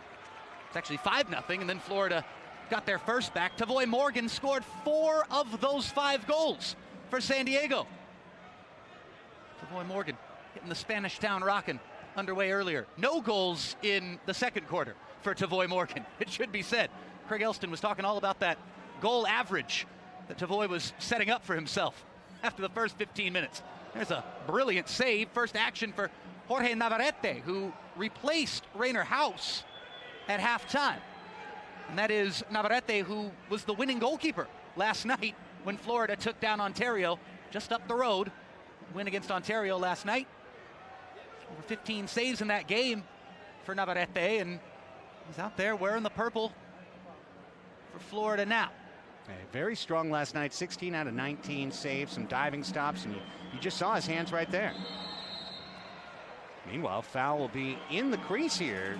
Nate, looks like Sockers are going to get a great free kick chance as we take a look at what happened. And yeah, the leg got out there by Yoshio Sandoval. So a free kick from inside the crease. Leonardo de Oliveira, they're kind of running the orchestra. Brandon Escoto's already taken the maestro title this evening, and you know you can't have 2 maestros. Here comes Brandon Escoto. Here is the maestro on cue. The shot always rising. You said you can't have 2. You knew it was going to be Escoto. Leo says, I got one for you. Puts it right at the keeper. Save made. Leo, second bite at the cherry. Did he commit a foul? Yes, and I think a couple of heads accidentally collided out there. Yeah, we're going to have immediate call for the trainer indeed. Yeah, Chad Vandergriff, the MASL leader in blocked shots, and this one, as he, just inadvertent. Sandoval and Vandergriff, 2 teammates, friendly fire there. their heads colliding, and Vandergriff, it looks like taking a little bit of the worst of it. But Sandoval down 2 said, hey, don't forget about me. I'm aching as well. And it's been that kind of night for the Tropics. Check your nose. It really has been. It's been just that kind of night on every level for this Florida team. In this matchup of the two best teams statistically, and the only stats that matter, wins, losses, and those few other ways you can get points nowadays. But what we refer to as the wins and losses, the columns of great importance, these are the two best. And so far tonight, it seemed like it's been one best team in the MASL and just another member of the pack, shall we say. Florida still with plenty of time to change that narrative as they sportingly give the ball back, and we shall get underway and back to arena soccer as hopefully everybody's okay on that Florida side after that accidental clash of noggins there moments ago. 2 minutes gone here in this third quarter. Soccer's lead 5-2. Tavoy Morgan down there trying to get back into the goal-scoring mix after he scored 4, count them, 4 goals in the first period. Here comes Florida, attacking from left to right on your screens here in this second half. Rojo gets the ball back. Rojo on his back. Blue, the color of his kit, as he flies up the left side. Rojo, still Rojo, save made. Navarrete almost out of his area, it should be said. Dangerous pass across the middle, almost picked off by Gonzalez. Rojo back to the wall. Little wave of the feet, a la Brandon Escoto. Escoto gets it and gets fouled by his old friend Taylor Bond. And Taylor Bond is giving Escoto the same look he probably gave him many a times on the training pitch, saying, come on, get back up. It was still a foul. Yeah, had the hand extended for sure, and you see the smirk of dismay from Bond, and Jordas is still rolling. And in discomfort on the right quadricep, it looks like. Maybe got a little bit of a Charlie horse there. You know, just going back to that Manuel Rojo run, Nate, the skill to be able, at speed, maintaining your pace and executing that double soul roll. Watch this right here, the soul roll to get down low.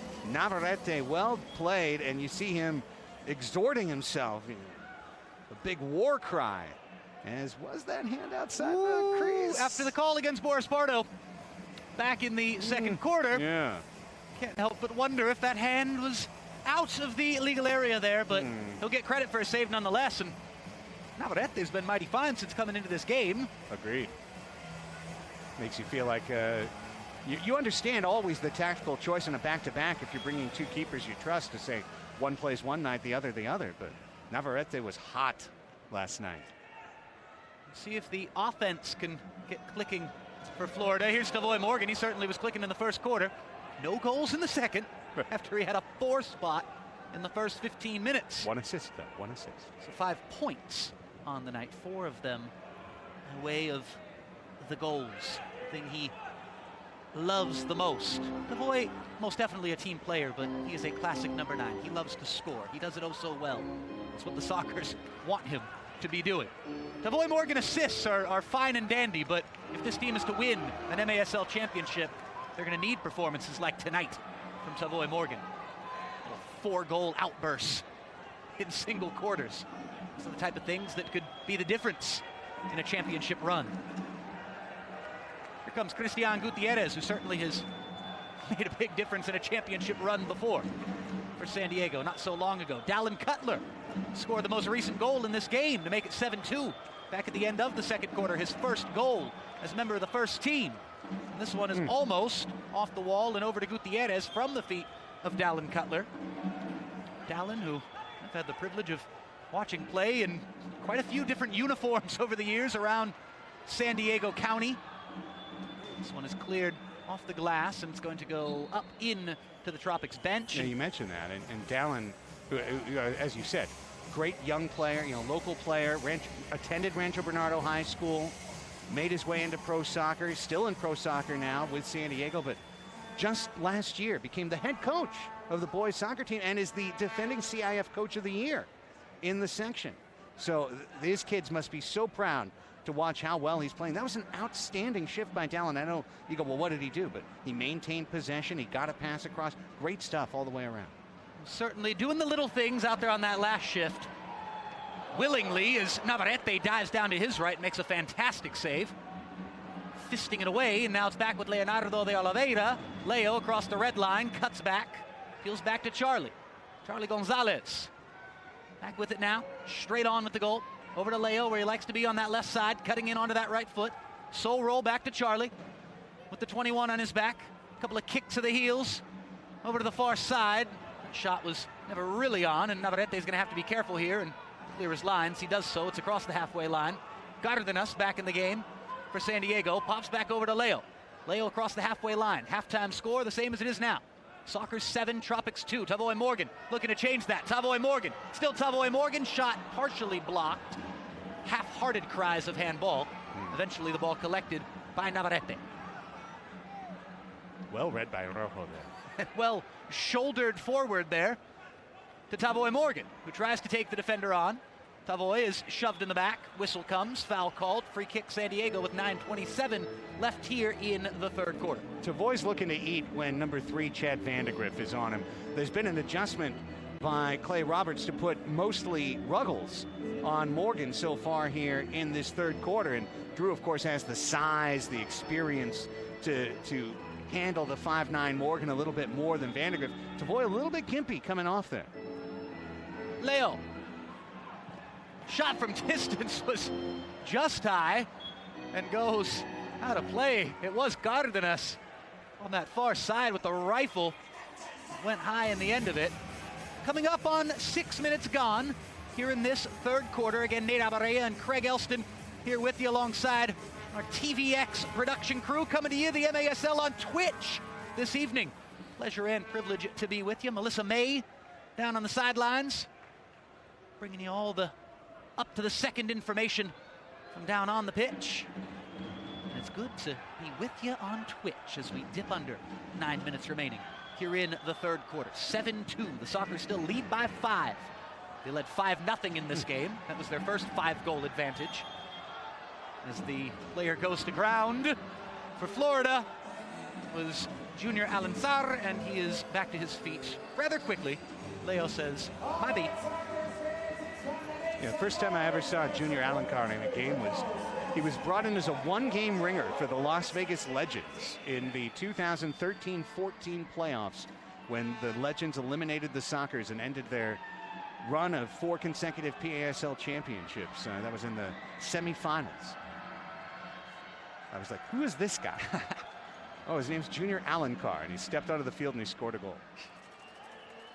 There's Drew Ruggles making a few good contributions defensively there, but now he's a little out of position as the Sockers come the other way. Rojo fighting for it.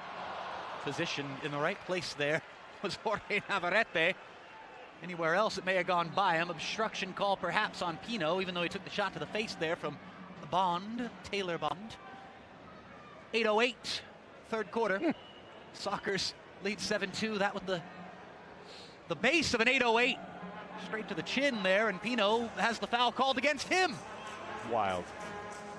Well, Taylor Bond brings that edge, like we said, brings some bite. He does bring the edge. He certainly has an edge to him, Taylor Bond. Quite the energy to him as well. The shot from Carvalho. Taylor Bond's one of those guys, you hear that cliche, hardly a dull moment. Sometimes I feel like that's one of those overused cliches. With Taylor Bond, it most certainly applied. Hardly a dull moment in the San Diego Sockers tenure of Taylor Bond. Good to see him get his recognition up on the Jumbotron tonight. He's gotten his ring, he's part of a championship team. Now it's the Sockers looking to go for a championship from start to finish. No all-road schedule, no bubble this year, none of that stuff. This is a full from the regular start to the regular finish kind of endeavor for San Diego this season in 21-22. No excuses. The kind of season that this is. And the Sockers very much look to be the team to beat. These were the 2 teams to beat coming into this game. And the Sockers have a 5-goal lead. As Florida continue pressing, they ain't ones to quit. Make no mistake about it. As we've played 8 minutes in this third quarter, coming up on the media timeout. Florida are not quitting this game. They're going to provide relentless pressure all the way to the final horn. But the Sockers despite any relentless pressure, the Sockers are in full, and I mean full control of this game, and they have been in control for pretty much the whole darn thing. It was the Sockers jumping out with a 4-goal blitz early on. They were up 5-0 inside 10 minutes in to this contest. Tavoy Morgan scoring 4 of them. Again, if you're just joining us, it was at what point in this game? Tavoy Morgan 3, Florida 0. Tavoy ended up having 4 of the first 5 goals for San Diego. 7-2 your scoreline now is Florida in the white and orange, attacking from left to right on your screens, on your television sets, on your smartphones, on your tablets, watching the MASL on Twitch. Florida trying to give you a show. That was some good contact there from Ricardo Diegues. Boris Pardo says, that's all you got? Full body behind it for BP. Love it. Dip little under Victor 6. Naguera action right there. Little cat and mouse action there from Boris Pardo as he throws long for Tavoy Morgan. Whistle blown. There'll be a set piece to San Diego inside the red line. On this floor where we've seen the greatest goalkeepers of all time, Mayer, Noguera, Toth, Pardo. He's etching his name. He's putting himself in that category. You love to see it. He's building a real legacy, Boris Pardo. Always talk about comic book characters in this league. And Boris is creating a real story for himself where it's not just 1 good season, 2 good seasons. It's a real good career. Brandon Escoto, ever the showman. Off the wall. Eventually, Florida are maybe going to clear their lines there. Ruggles couldn't get it out. Tavoy collects it. Tavoy maybe looking for the 1-2. It's going to peel back to Cerda, wearing the captain's armband in the absence of Craig Childs, who should be back rather soon for a Sockers playoff run. It's the push for another Ron Newman Cup. Really kicks into full gear for San Diego. Shot low, good save there. Going down to his right from Navarrete. Good chase back there for San Diego from Sean Callahan back into the game. Everybody chipping in for the Sockers tonight. Team in the long sleeve blue tops, the blue shorts, and the gold socks attacking from right to left here in the second half. It's been a full team effort from everybody in blue and gold tonight. And that's going to take us to a timeout on the floor. The score now the same as it was at halftime. San Diego 7, Florida 2. We'll take a quick break. You're watching the MASL on Twitch. Sockers Overtime has always been your weekly look inside the Sockers and the MASL, but now we're not just a podcast. We're a TV show on Twitch. We're not technically a TV show, but we do recap, preview all games. We have some awesome guests all the time, and we're on every Tuesday at 5 p.m. So check us out, twitch.tv/San Diego Sockers. And hey, we're still a podcast. Find us on Google Play, Amazon, Spreaker, Spotify, iHeart, or wherever you get your podcasts. Please do join us for Sockers Overtime Tuesdays on our Twitch channel at San Diego Sockers. Please join us here in person at Pechanga Arena, San Diego this Sunday for a doubleheader. At 12:30, it's SD Sockers 2 in the playoffs, the MASL 2 playoffs, taking on the RGV Barracudas. It's a win-or-go-home, 1-game playoff to get to the MASL 2 Final Four. And because it's such a big game, we're just opening the doors, gang. Free admission. Parking is always free for the MASL 2 Sockers 2 matches, so come at 12:30. And then, hey, you'll have to leave the arena in between, but keep your car parked where it is. Don't pay the $15.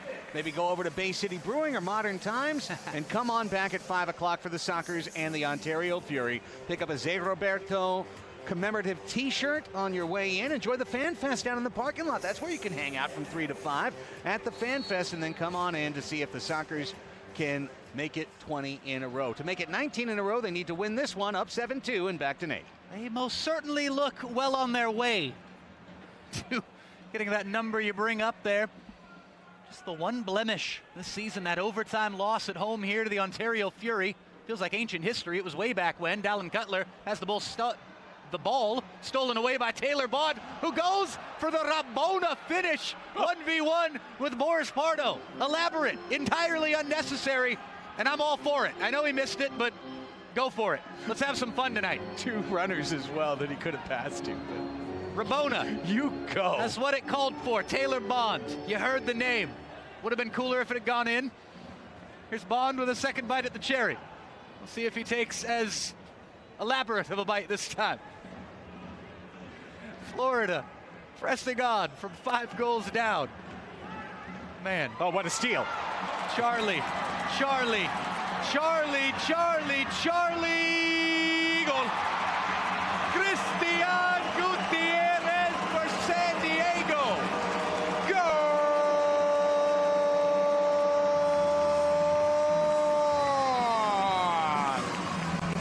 Charlie Gonzalez all the way, waited for the runner. Lovely soul roll, plays it across. The pass maybe a wee bit behind Christian Gutierrez, but he does enough to direct it home for 8-2 San Diego. That's the ankle that was just hurt. And he had to twist so awkwardly on it to reach back for that. And that just shows you what kind of Superman Christian Gutierrez is, getting all the love down on the bench. He's 1 goal from becoming the 5th soccer this year with 20 goals. Number 4, Christian.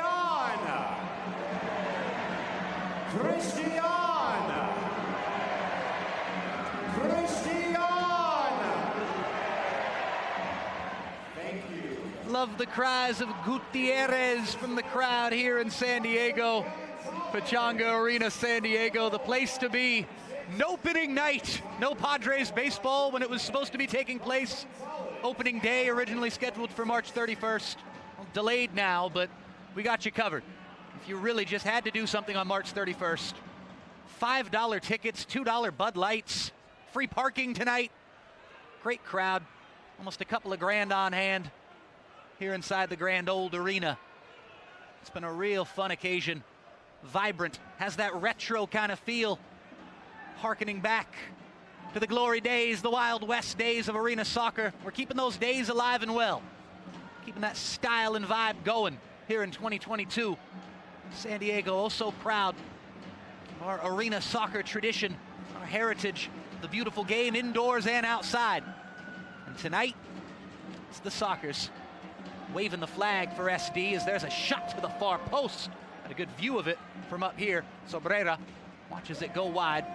Ricardinho Sobrera as Leonardo de Oliveira is fouled, and the Brazilian roll continues. You know what I love to see, Nate, over with Los Brujos de 78. Right now, Adrian and Puma and the guys who are on the drums, they've turned over the sticks to a couple of kids who look to be maybe 6 and 8 years old, perhaps. Start them young. Get the passion going in the youngsters, and that's what it's all about. That's community. It's the love we all share in this city, in this great cross-border region, as the foul is a clear one and an easy, promising set piece, it should be said, for Florida.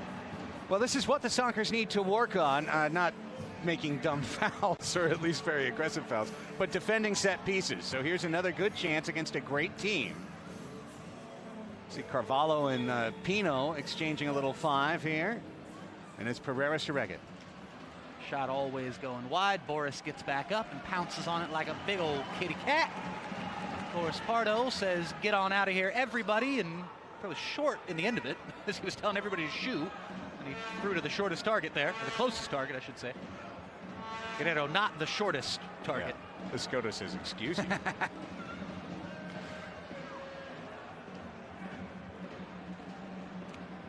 Sox by 6. A little over a minute remaining here in the 3rd quarter. Special hello to everybody tuning in for the first time tonight on Twitch, and another special hello as Florida almost get one back. Special hello to all of the loyal fans, all of the loving fans of the Sockers, the Tropics, and the Major Arena Soccer League who tune in to all the games, whether they're on MASL TV or on Twitch. There's a great save by Cesar Cerda, who had to do the splits to accomplish it, and that is why you stretch the groins. That's why you stretch the hip flexors before the game. Can't believe it. My goodness. The kids love it. I think those are Craig Child's kids, if I'm recognizing this off the screen. It's definitely one of his twins over there. I need the Theragun and the Gorilla Stick after just watching that play right there. And I am not endorsed by either of those products, but I need them both. That was a hip flexor strainer. Cesar Cerda said, no problema. Limba with the captain's armband to boot. Escoto rises up. Look out. It's just a little unnecessary there from Brandon. And I think as Pereiras, the player we spotlighted before the game, is not too happy with the Florida Tropics. Escoto gets away with just the common fouls. We dip under 30 seconds remaining in the contest, or in the third quarter, I should say. Still a whole nother 15 minutes to go. Don't go anywhere yet. Whether you're watching on your phone, on your tablet, Brandon Escoto is fouled. Yes, it is a card. It has to be a card. And now don't let it get too much further. And now the punch comes in. That was definitely a swing, at least a half of a punch there from Van de Griff. Van de Griff came in from behind. Cerda saying you saw that. Van de Griff came up from behind and swooped through at least half of a fist there. Van de Griff, who remember was hot with Gutierrez earlier. Wants more of a piece of Van de Griff. It was definitely Van de Griff. If anyone's going to be ejected, there's a blue card already out. If there is to be an ejection, it's going to be to Florida's number 3. Craig, I'll let you sort out everything on the replays. Well, remember, Escoto had just had the aerial challenge against the leader of Florida, Pereiras. And there was some anger in that first challenge. Most certainly some anger in that kick of Brandon Escoto initially. This was a bad challenge, momentum, a blue card, a kick through. That could very well be a straight red. That looks like a red. But then, but wait, there's more. As that little skirmish broke out, it looked like it was just going to be some pushing and shoving. It was the Florida number 3, Chad Van de Griff, who came in. Yep. Right there. You just saw it. To Escoto, who was then pointing in Van de Griff's face. And Cerda is very upset because I believe they didn't see it. Now Cerda is saying to Ruggles, he punched him. The officials are saying, did anyone happen to catch that? Well, they can look up at the Jumbotron right now. They'll see it. If you're not on your in-house, that's a half a punch there from Van de Griff. He very clearly came in and kind of tried to disguise it like it was a pushing away motion there with the right hand. It was most certainly a half a jab. It was a punch, and it landed on the face of Escoto in the middle of all that. Well, remember, all of these plays are reviewed at the MASL Command Center, and that's one that could cost Chad Van de Griff, if it's 2 games, maybe a first playoff game. Yeah.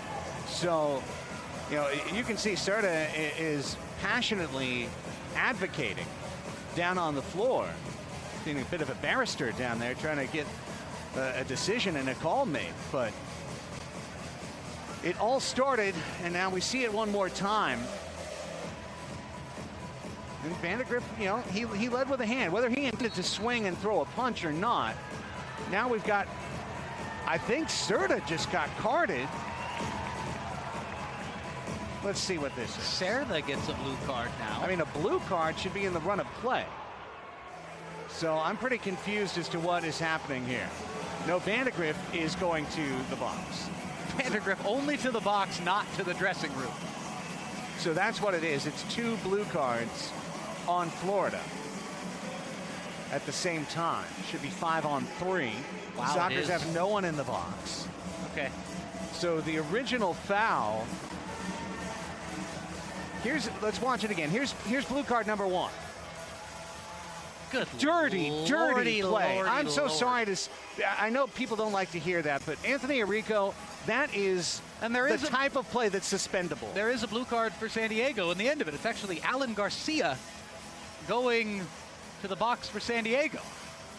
Okay. So we have a seldom seen 4v3 as far as the field players go right now.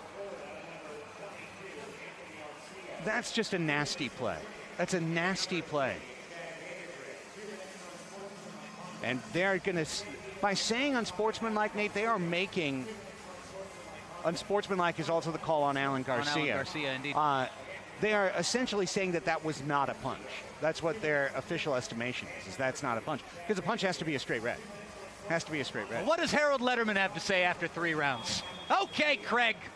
After further review, they say no punch. We're going to see out the rest of this third quarter. This third quarter that was just breezing to a nice clean close there. Tavoy Morgan says, save some time for me. I ain't done. 4 in the first quarter, none in the second. He's got his 5th goal of the game with 5 seconds left in the third quarter. Tavoy's got 5 on a 9 spot for the San Diego Sockers. What a night for Tavoy Morgan. The Spanish Town groove continues. He goes top shelf. And the Sockers are still doing it. How about you now, Tavoy Morgan? Charlie's 4th point of the night. Absolute laser beam underneath the crossbar. 5th dance from Tavoy, 6th point, which marks tying his career high. Now we should be 4v4. Now that the power play's over. So the power play goal back to 4v4. A rather eventful, in the end of it, rather wacky and unpredictable third quarter comes to a close. The Sockers win it 2-0. They led at halftime 7-2. They lead after 45 minutes tonight in San Diego by a score of 9-2. Stay tuned. We'll be back with the fourth quarter. You're watching the MASL on Twitch.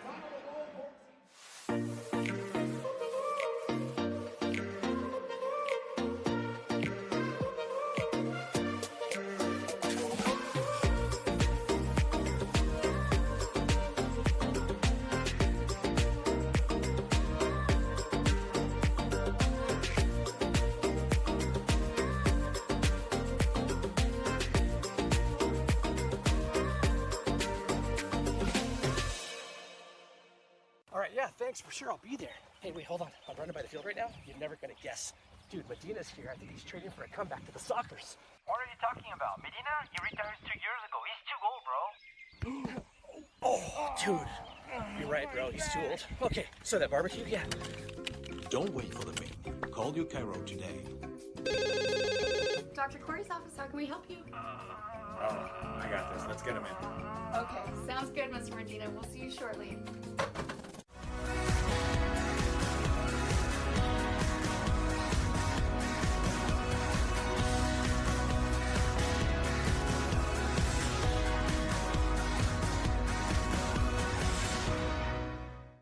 Here at Front Wave, our members are built different. They don't just talk of success. They roll up their sleeves and get it done. And with serious value on banking, lending, saving, planning, Front Wave is right there with you. So dream big. We got you.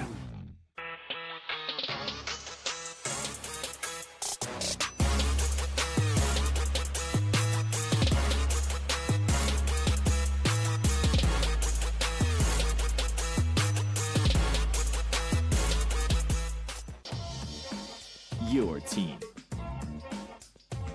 The perfect fit. The game ball. Are you ready? Soccer Loco, next level performance. The playoffs begin next week, and while we don't know yet who the Sockers will be facing in the quarterfinals, we do know it'll come down to the home leg on April 10th right here at Pechanga Arena, San Diego. We'll have game 2 here at home, and if the series is tied, a 15-minute knockout game to follow. And you can buy your tickets for the quarterfinals through the Axis ticketing app, or you can call 866-799-GOAL. Again, that's 866-799-GOAL. Let's come together to pull the Sockers through to another championship. And as always, you can also get your tickets at sdsockers.com. San Diego in this marquee match, this showdown of the two giants of the season in the Major Arena Soccer League, the San Diego Sockers and the visiting Florida Tropics, who are on the back end of a back-to-back after a big win in Ontario last night. This was the marquee match, the showdown, the comic book style stuff we love. And the Florida Tropics are 7 goals behind as we get ready for the fourth quarter. The Sockers have showed who's boss in the MASL, it would seem, after 45 minutes. Still 15 to go. Our wonderful TVX crew making this telecast possible. MASL on Twitch. Melissa May down on the sidelines. My name is Nate Abaurea, and to take you the rest of the way with the play-by-play, Mr. Craig Elston. Thank you so much, Nate. Appreciate it. The Sockers putting on a display tonight against The Florida Tropics, a team that came into this evening, I think it bears repeating for especially our new viewers on Twitch. The Tropics are 18-2-2 this year. 4 losses, 2 in overtime. They haven't lost in regulation on the road all year.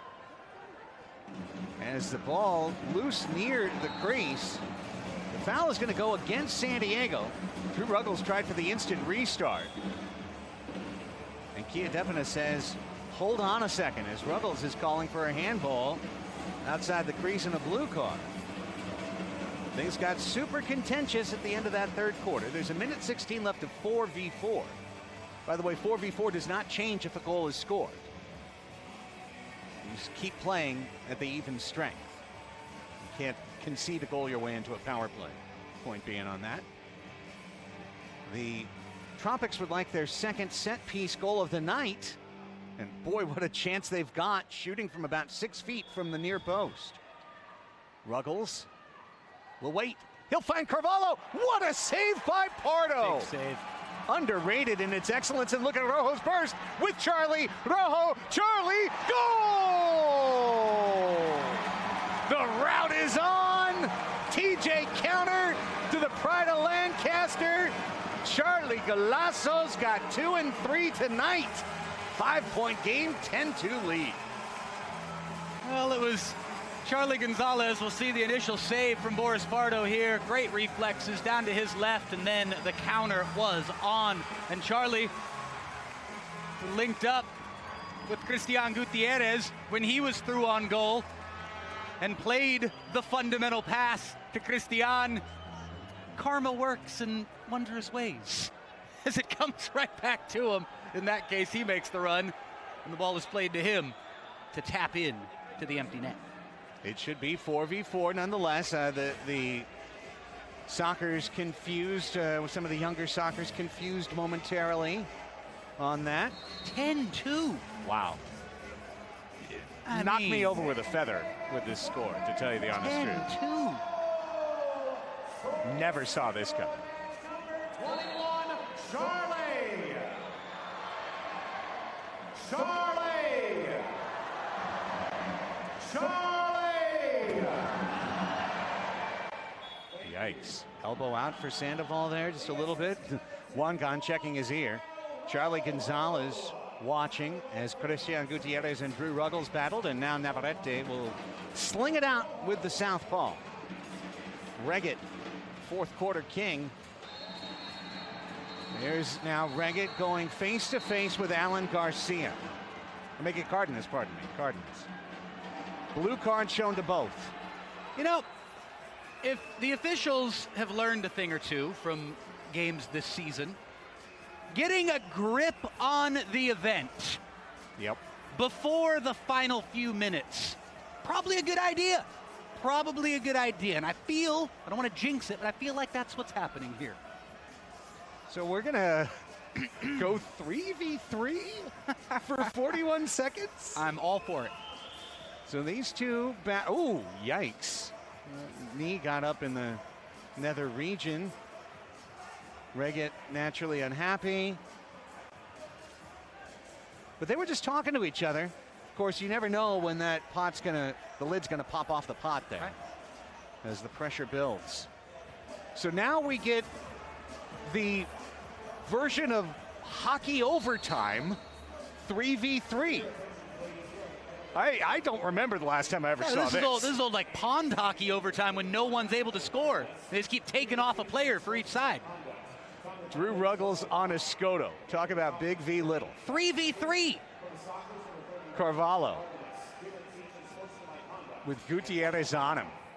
Pereiras, and a great save by Pardo. Guarding the near post with his right heel. I'm sorry, when was the last time you saw 3v3 in a major arena soccer league match? Not in a match. In practice, I've seen it.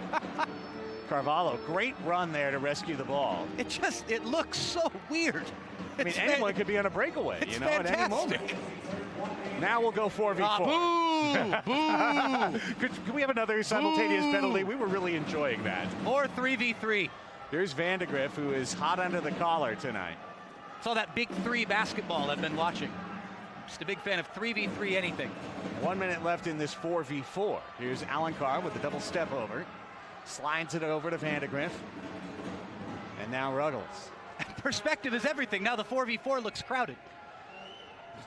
There's too many people. I feel nervous. Griff. This is normally when we talk all about open space. And Alan Carr will check it out. He'll work on, again, that step over. And he can get past Escoto. Good job on the defense. Pardo reads the angle. He's looking for the outlet.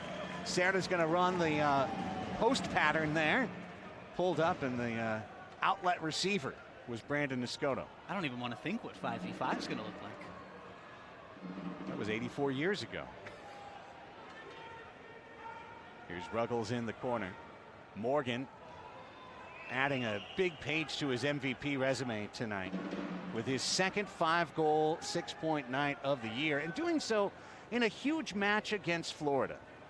I think that's a point that sometimes eludes as we are back to 5v5. Reggett goal hunting down by the goal mouth. Cardenas on him. A lot of the voters in the MASL, Nate, as Serta comes up with a steal. Every time I try to make a podcast point, there's exciting action. Serta gets brought down in the take foul on Ruggles. Oh. And the quick restart is not allowed. It's not as simple as just going to the leaders tab on MASLsoccer.com and seeing the top 3 people and going, well, that must be MVP 1, 2, 3. Who are the players who show up in big games against big opponents? Who are the players? And by the way, I say this knowing the Sockers won't win MVP this year. You know, Ian Bennett in all likelihood will win MVP for a team that may or may not make the playoffs. Probably will. Cardenas looking to get a 3rd assist tonight. Sent it in toward Callahan. Callahan working hard to get that ball loose, and Navarrete was able to get it out of there with the foot. Gutierrez wins it back for San Diego. And now Leonardo de Oliveira. The Sockers have had, believe it or not, one of the toughest schedules in the entire MASL. The trip down to Chihuahua, the 2 East Coast road trips with the back-to-backs with Baltimore on the front end. Ontario early in the year was considered one of the top title contenders. The Sockers, dominated them essentially with that 1 overtime loss as the only exception as Rojo brings this one down. And yet when I hear all the talk around the league, it's, well, it can't be a Tavoy Morgan. It can't be a Leonardo de Oliveira or Brandon Escoto because they have talented teammates. Therefore, how valuable can they be compared to a team that runs its attack through one player? Morgan, the man fouled and down right now. But again, I think that's simplistic, Nate, in terms of if you really analyze how teams utilize their offense. If they focus on one player only, and that's a great player, that player will get a lot of goals. The Sockers, as this game has been a cogent example, share the ball, relentlessly share the ball. And yet you see a player like Tavoy Morgan, who's 1 goal away from 40 on the season in that type of attack on this type of unselfish team. This game is getting physical and tempers are really rising. Yeah, Tavoy took a little bit of a shot to the back of the head there on a play a few seconds prior. He's okay. Back to the bench. Xavier Snare Williams. Well. Into the game for San Diego. A great moment. I saw him warming up between quarters with Boris Pardo. Then Boris still came out for the 4th quarter. But the hometown kid, the pride of Oceanside's number O. He doesn't wear 0. He wears O on the back for Oceanside. Xavier Snare Williams into the game for the Sockers with a 10-2 lead. Great story he's been this season, Xavier Snare Williams. Great story tonight with Dallin Cutler, another hometown player scoring his first goal in a Sockers first team uniform. Dallin's out there as we speak right now. Xavier Snare Williams with a couple of hometown glory moments earlier this season, and here with the team up by 8 goals, it should be said, but you know you've made an impact when you come into a game that's separated by 8 goals and the crowd stands up and cheers. Yeah. And they say, the X-Man, all right, the X-Man. And that's a product not only of what he's done as a goalkeeper, but what he's done off the pitch, the podcast appearances, what he brings to training, everything. He's loved. He is loved by these fans, and I love to see it. Here's Pereira. Now he better make a save after I built that all up. Xavier with some wonderful stats this year in limited action. There's the save. There we go, baby. Don't let me down. And Alan Carr still hunting. Serta brings it down with the chest. Alan Carr's loose. Alan Carr centers. Cutler chips it away. Long shot. Oh! From way downtown, Breno Oliveira. Bang! 10-3. Well, okay then. 9:52 left in the fourth. Still a 7-goal lead for San Diego, but that was a rocket. I'm not sure Boris Pardo or not too many keepers in the league would have been able to keep that one out. X got a hand to it, so I'm sure if you were to ask him, he'll tell you he should have kept it out. Made us all proud with that first save with the right foot when he was tested with a tailing shot going upper V from Oliveira. And Florida get one back. It's the 7th game of the year for Xavier Snare Williams. He's 3-0 this year with a 3.08 goals against average that just, of course, went up a little bit. Bond's going to get whistled for the foul on the wall. Came in with a gaudy 773 save percentage. That will go down a little bit. But hopefully another strong 9 minutes to come. And just the fact that Boris Pardo gets a rest in this game is indicative of the dominance the San Diego Sockers have displayed tonight. About to pick up their 22nd win of the year, which is not the MASL record for single season wins. That would be 23, held by the San Diego Sockers 2018-19. You really had me there. Juan Gonzalez headed, and then well done by Sandoval to get it out to Navarrete before Charlie Gonzalez could pounce. Charlie Gonzalez just ho-hum, 2 goals, 3 assists. Carvalho in front, and this will be a save!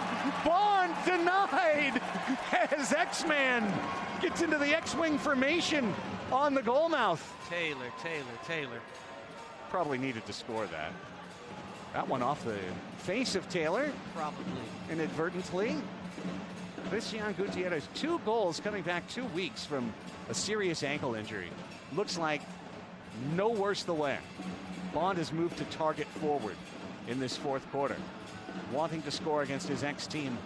He's probably talked to his teammates about that for a few weeks. Here's Charlie. Really did appreciate Taylor Bond, you know, both as a teammate on Team USA in Perth, Australia, here with the Sockers for 3 years. As you mentioned, a guy who runs a little bit hot and cold. Let's watch. Oh boy.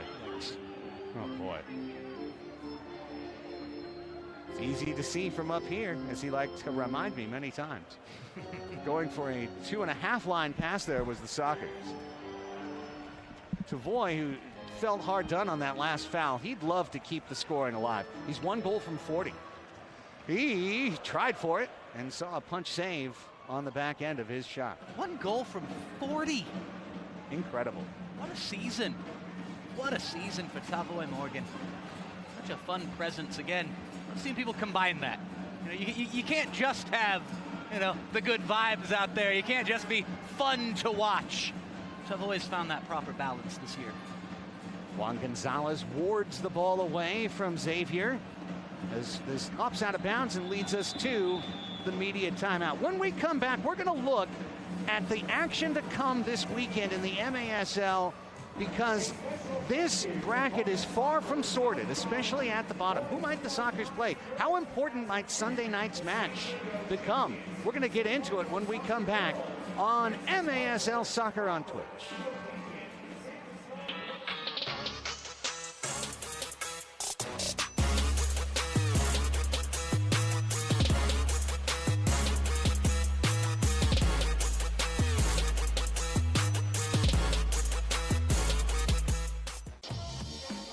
Your team. The perfect fit. The game ball. Are you ready? Soccer Loco, next level performance. Sockers leading the Florida Tropics, the #2 team in the league, 10-3. They were up 5-0. They were up 10-2. The Sockers are going to win the first ever MASL Shield. Nate, it was announced on Tuesday, 1/2 hour before Sockers overtime, as a matter of fact. We thank them for that release, that the MASL's got a shield. We didn't know.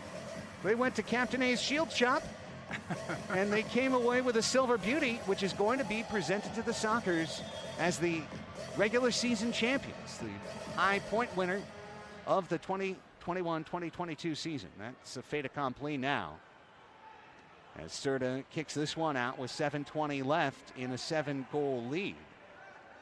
Of course, it also means the Sockers will be the #1 seed in the 8-team playoff bracket. Reggett, a relentless hard worker, draws the foul. I love the game of Zach Reggett. Enjoyed him as a member of St. Louis Ambush. Now in Florida, truly coming into his own. No goals tonight, 27 on the year. He's usually good for a fourth quarter goal per match as one of the hardest working, fittest players. Here comes Reggett on the run. And the shot instead is a sky ball from Victor Pereras. So as it stands right now, Senor Abarrea, Sockers, the #1 seed, would currently face Milwaukee. That would be the first round matchup, Sockers-Milwaukee 1v8. However, Ontario is on 28 points. Milwaukee is on 28 points. St. Louis, and that's going to be a foul on Chorez, is on 25 points with 2 matches to play. And Utica is still not dead. They're on 22 points, but they do have the 2 matches, and they have the narrowest of paths, but they have one path. Kind of like Doctor Strange had one solution in Avengers Endgame after a billion scenarios. Utica has that one solution. Okay. Which would be for Ontario to lose twice, and they've lost once. For St. Louis to lose twice, for Milwaukee to lose, and for them to win in regulation twice this coming weekend against Tacoma and Chihuahua at home. I'm trying to follow all of this, Craig. I'm taking notes. I'm saying here. Utica has very, very little chance, but they've got a chance. Okay. Milwaukee just needs to win over Dallas at home. Do we have an exact percentage of their chance? It'd be somewhere in the 5. Okay, let me know. 5-ish range. Let me know when you figure it out. Here comes Dieguez. Xavier couldn't run this one in, and Pereras will just walk the ball into the net as Xavier couldn't handle the bounce off the goal wall, saw it elude his grasp. And Pereras gets a very easy goal to make it 10-4. Suddenly there's a few squirms going on over there on the Sockers bench. Not the least of which coming from Boris Pardo, who was handing the reins to Xavier Snare Williams. The Sockers leading 10-2. The Sockers backup goalkeeper, young, exciting, and very much beloved Xavier Snare Williams. He's come in, he's let in 2 goals in a matter of just a few minutes. Yeah. So got to clean it up. A clean finish here. Sockers still very much in control of this game, but back-to-back goals. First time we said that all night for Florida. You know, this game, as Morgan has had the ball get away from him, a very quick whistle. Dieguez will get that assist.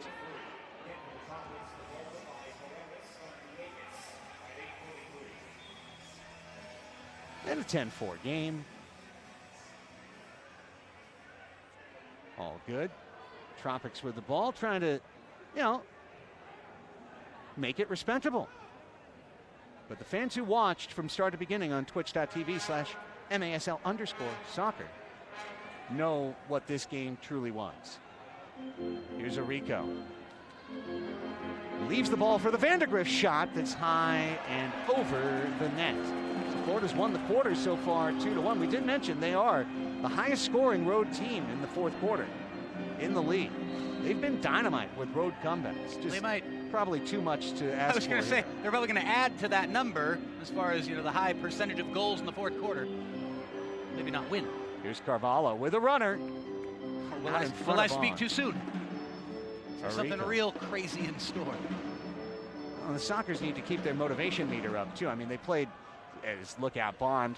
Chipped away by Cardenas, and he's got Morgan. Tavoy waiting for the ball. Tavoy's bracketed, gets the ball away. Cutler with Rojo. Cutler, save! Navarrete! Beautiful, tan bonito. Carvalho comes back the other way.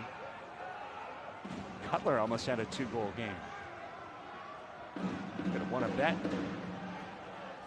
Sobriera over to Vandergrift, found his target, but right through Bond. And there's the X-Man. With under 5 to go, we're in the Calafino final 5 minutes. Calafino Tequila. Enjoy the fino things in life. Go to calafinotequila.com. Get yourself an extra añejo to celebrate the MASL Shield winners for 2021-2022, the San Diego Sockers. What will the final score of tonight's game be? We're still figuring it out. Here comes Serra with Gutierrez in the middle as Escoto. Brandon, the one player not to eat tonight. He'd love to get something late. Charlie shoots it off the frame. Serra's going to track this down and move into the corner. Cesar had the ball spin up and behind him. And then it's kicked out of there by Florida, and it's Reggett chasing it all the way to his bench. So we talked about it, Nate.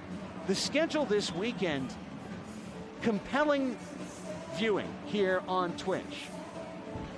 And the schedule will work like this. Friday, no games. No games tomorrow. Very strange. Look out. Bad ball. Giveaway. Zay rescues it. Ruggles with a casual shove on Juan Gonzalez along the wall. Saturday, it'll be Stars at Utica at 4 o'clock. Chihuahua at Harrisburg. And then the big game also at 4 o'clock Saturday. It's Dallas at Milwaukee. If Milwaukee wins that game, they punch their ticket. It's said and done. And in fact, they would move out of the 8 spot, Nate, and they would move up to the 7 spot, where instead of playing San Diego, they would play Florida in the first round.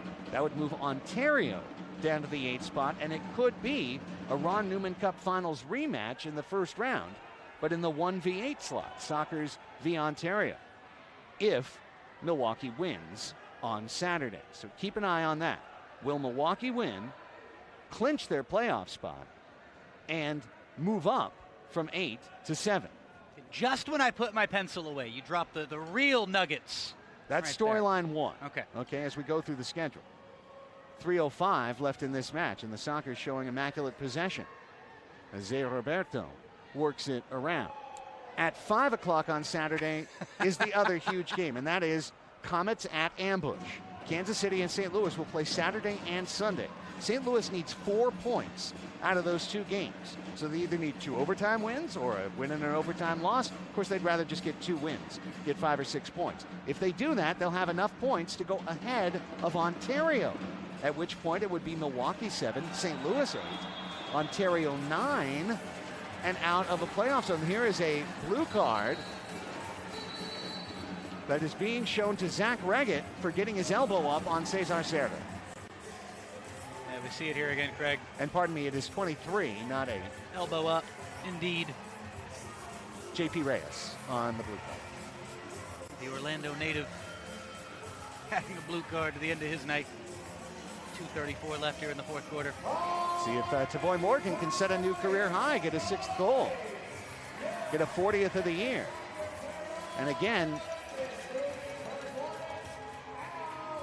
add at least a question to the national conversation about MASL MVP. Here's Escoto. Brandon just wants a point tonight. What's that late night snack you were talking about? I could probably go for one too. Here's Leo. 2 assists is his total for the evening. 31st and 32nd of the year to lead the MASL. Juras.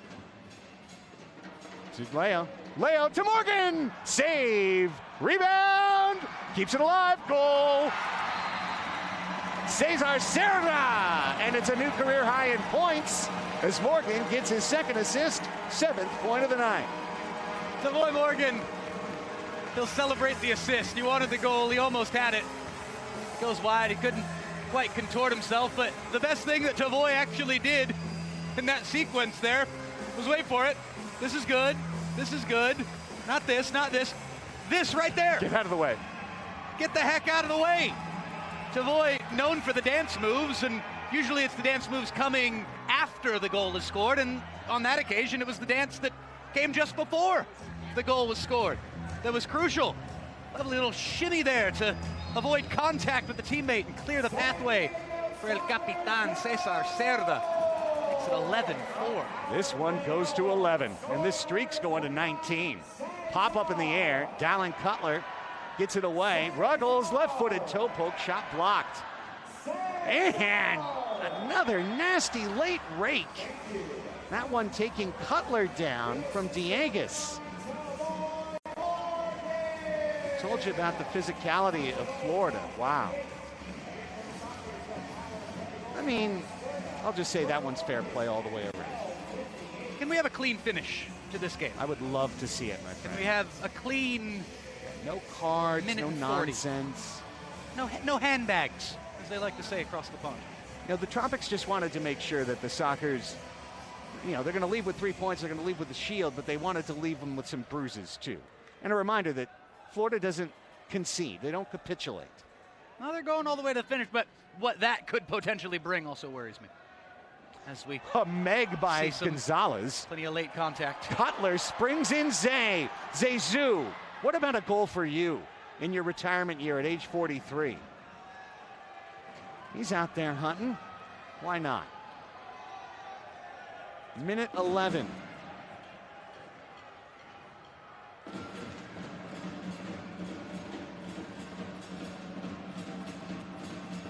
Here's Zay with the final minute. Minute 60 live here at Pechanga Arena, San Diego. It's out of play. The San Diego Sockers have answered every question. They've gone to Chihuahua and they have won back-to-back matches. They took on the Kansas City Comets when the Comets were the hottest team. They drilled them here in San Diego. A perfect 4-goal third quarter. They faced Milwaukee. They beat Milwaukee. They went to Baltimore 2 weeks out of 3. And they won both of those matches on the Baby field at Sekou Arena. Long shot! High off the Soccer Script logo. Cutler digs it out with 30 seconds left. Everywhere they've gone, a 12-0 road record this year. Winning 4 overtime matches this year. Winning an overtime shootout this year. Every step through, there's been a question. But are they really the best team in the league? The answers spelled out definitively for you on the floor and live on Twitch tonight. This Thursday evening, March 31st, the most dominant display of the year. Number 1 v. number 2, and it's an 11-4 game. And it's still 11-4 thanks to Navarrete standing up. They almost getting one. Full time at Pechanga Arena, San Diego. The champs make a statement. The road to the Ron Newman Cup will go through San Diego, as the San Diego Sockers are the number 1 seed. They are the regular season champions, the best team, and they clinch it with a game left to go. They'll face Ontario on Sunday, where that match will mean little to the Sockers except to try and get that win streak up to 20. For head coach Phil Salvaggio, his 197th win as Sockers head coach. All he's done is 197, 42-1 in his Sockers career, 129, 30-1 in the MASL. And just to add a little spice to this scoreline, the last 3 seasons, the Florida Tropics have been 46-5-5. I'll say it again, 46-5-5. And in their first trip to San Diego, they lose, and it was never close. 11-4, your final score. A career-high 5-goal, 2-assist night for Tavoy Morgan. Charlie Gonzalez has 2 goals, 3 assists. Christian Gutierrez scores 2 goals. Dallin Cutler gets his first MASL goal.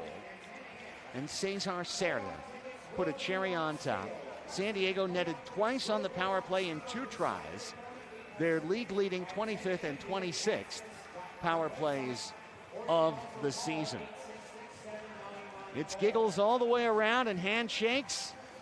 Kids being tossed about. And now let's toss it down to the floor, where we've got a couple of co-players of the match, Boris Pardo, Tavoy Morgan, and Melissa May. I thought it would be only fitting to get 2 stars from the Sockers tonight on offense and on defense. I'll start on offense. Tavoy, a hat trick in the first wasn't enough. You got another goal in the first, another one in the third, and then an assist in the fourth. What does that say about our offense right now? Is it clicking at the right time? For sure, it's clicking at the right time. We know this game means a lot to both teams, so we have to come up with our energy, and we did that in the first quarter, and it was pretty good. Switching over to defense, Boris, you had another stellar night in goal. 10 for 12 saves, over an 83% save average. Does defense seem to be clicking at the right time as well, too? Yeah, I mean, the defenders are making my job easy. I'm in the right spots, but all the credit to the whole back line, midfielders, even the forwards. They're cutting down angles, so I'm able to read those shots if they do get through. So it's an entire collective team effort.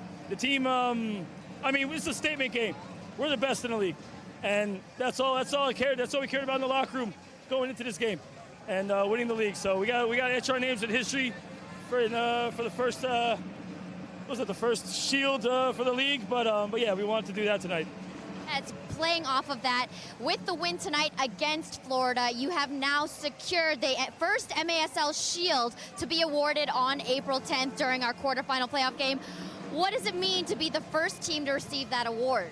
I mean, it means a lot to us, the organization, everybody who support the team.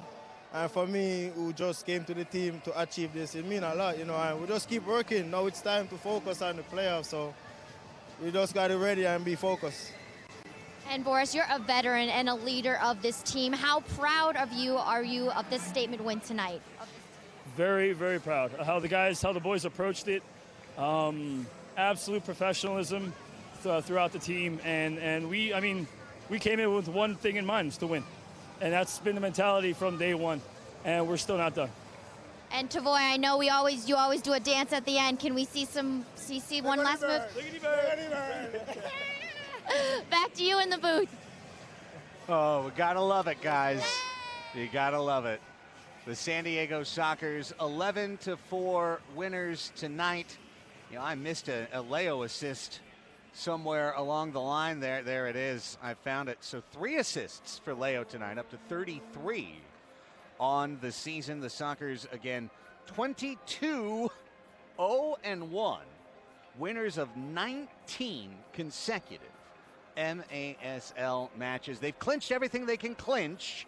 They are the first place team, and they will bring home, as you heard Boris Pardo saying, and before we get to our superlative, I just thought that was interesting, Nate. You bring out a shield, get some silverware involved. Players care about that. They wanted the Sockers to be the first ever to touch that shield. I love it. Adds a little extra, not only motivation, but that little bit of winning taste. You haven't quite gotten there yet. I say there's no regular season trophies. Well, we've just established that there is a regular season trophy. So if there's going to be one, you might as well win it. So get that little taste, and now comes the main course. Now comes the thing we are all here for, and that's a run to the Ron Newman Cup, one that nobody can say anything about. This is a big statement season on so many levels, 21-22 for the San Diego Sockers. I love what they got brewing right now. Let's bring you our superlatives now, our fan saves. Save of the game. And it came from Boris Pardo, punching it away from Zach Reggett, who got shut out tonight. That is hard to do. The back-to-back. The second save even bigger. Absolutely. This is the flashy one right there. This one a little bit uglier in the end, but that was a goal in the making right there with a player coming right into his grill. Look at Pardo, first man back up too. Back on his feet, ready to go. Fan save of the game. You can save with all of the Sockers' great corporate partners for free. Just download the Fan Saves app, follow the San Diego Sockers, and enjoy the savings. Now, let's enjoy our Front Wave Credit Union goal of the game. Leo to Morgan, getting things started. The left-footed spinner. The spin, the wrong footing of the keeper, the dance moves to boot, the help from Leo. Two skillful players. The shot goes through the legs of the defender just to add a little more flavor to it because it didn't have enough to begin with. This is gorgeous. What a night for Tavoy Morgan. What a season for Tavoy Morgan. And it ain't done yet. No. The great season for Tavoy Morgan will only be a great season in his eyes if it ends with a Ron Newman Cup championship for San Diego. Should end with some MVP votes out there. Almost 40 goals, coming up on 40 goals this season. Yeah. That's one hell of a number. Has a chance for a 40-goal season on a team like this. Right. That doesn't feed him every single pass, every single free kick, etc., so on and so forth. You gotta love it. Incredible effort, dominant effort. The match of the year turned out not to be more like a Super Bowl than And in terms of, a lot of them Super Bowls, a lot of hype, and then one team is just better than the other. And tonight that was just definitively the case. Doesn't mean that Florida wouldn't have a chance in a rematch. And I tell you what, RP Funding Center is one of the toughest places to play in the entire league. However, Florida will now be the 2 seed. Kansas City the 3. Got players running off the floor. Something is happening behind the scenes here. Well, just when we thought we were going to have a clean finish. Everybody, every orange-clad security guard, along with every Sockers player, just went sprinting into the tunnel and off to the right. That will be to be determined, and hopefully whatever the heck happened. Players are walking back out. Everything seemed to be okay. What just happened? Here comes the team again. Here comes Sean again. Wow. Deary me. Like the dog chasing the ambulance right there, but it was the whole team. Holy cow. So like we mentioned, a dominant game for the San Diego Sockers. Some weirdness at the very end right there.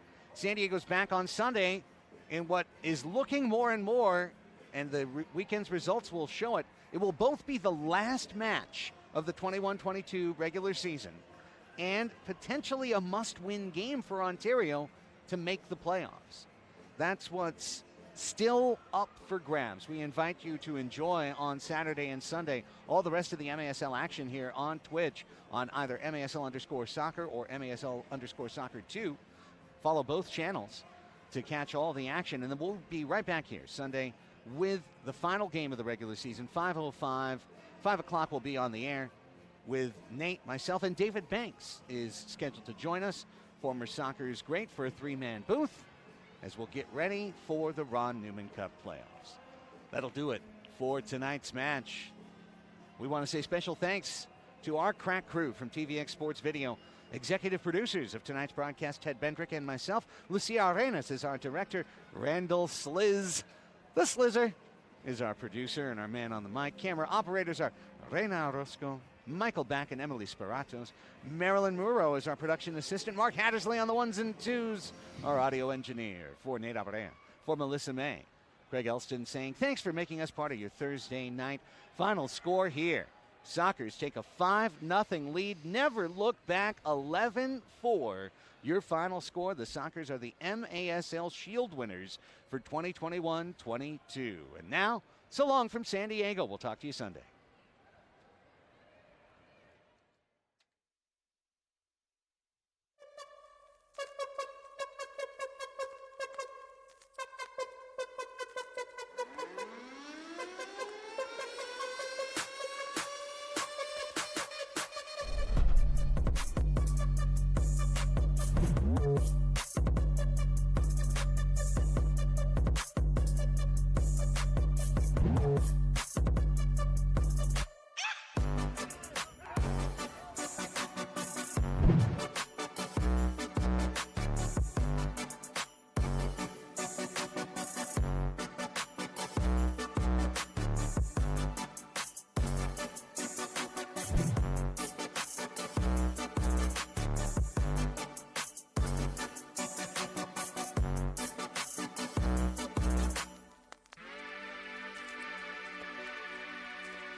Here at Front Wave, our members are built different. They don't just talk of success. They roll up their sleeves and get it done. And with serious value on banking, lending, saving, planning, Front Wave is right there with you. So dream big. We got you.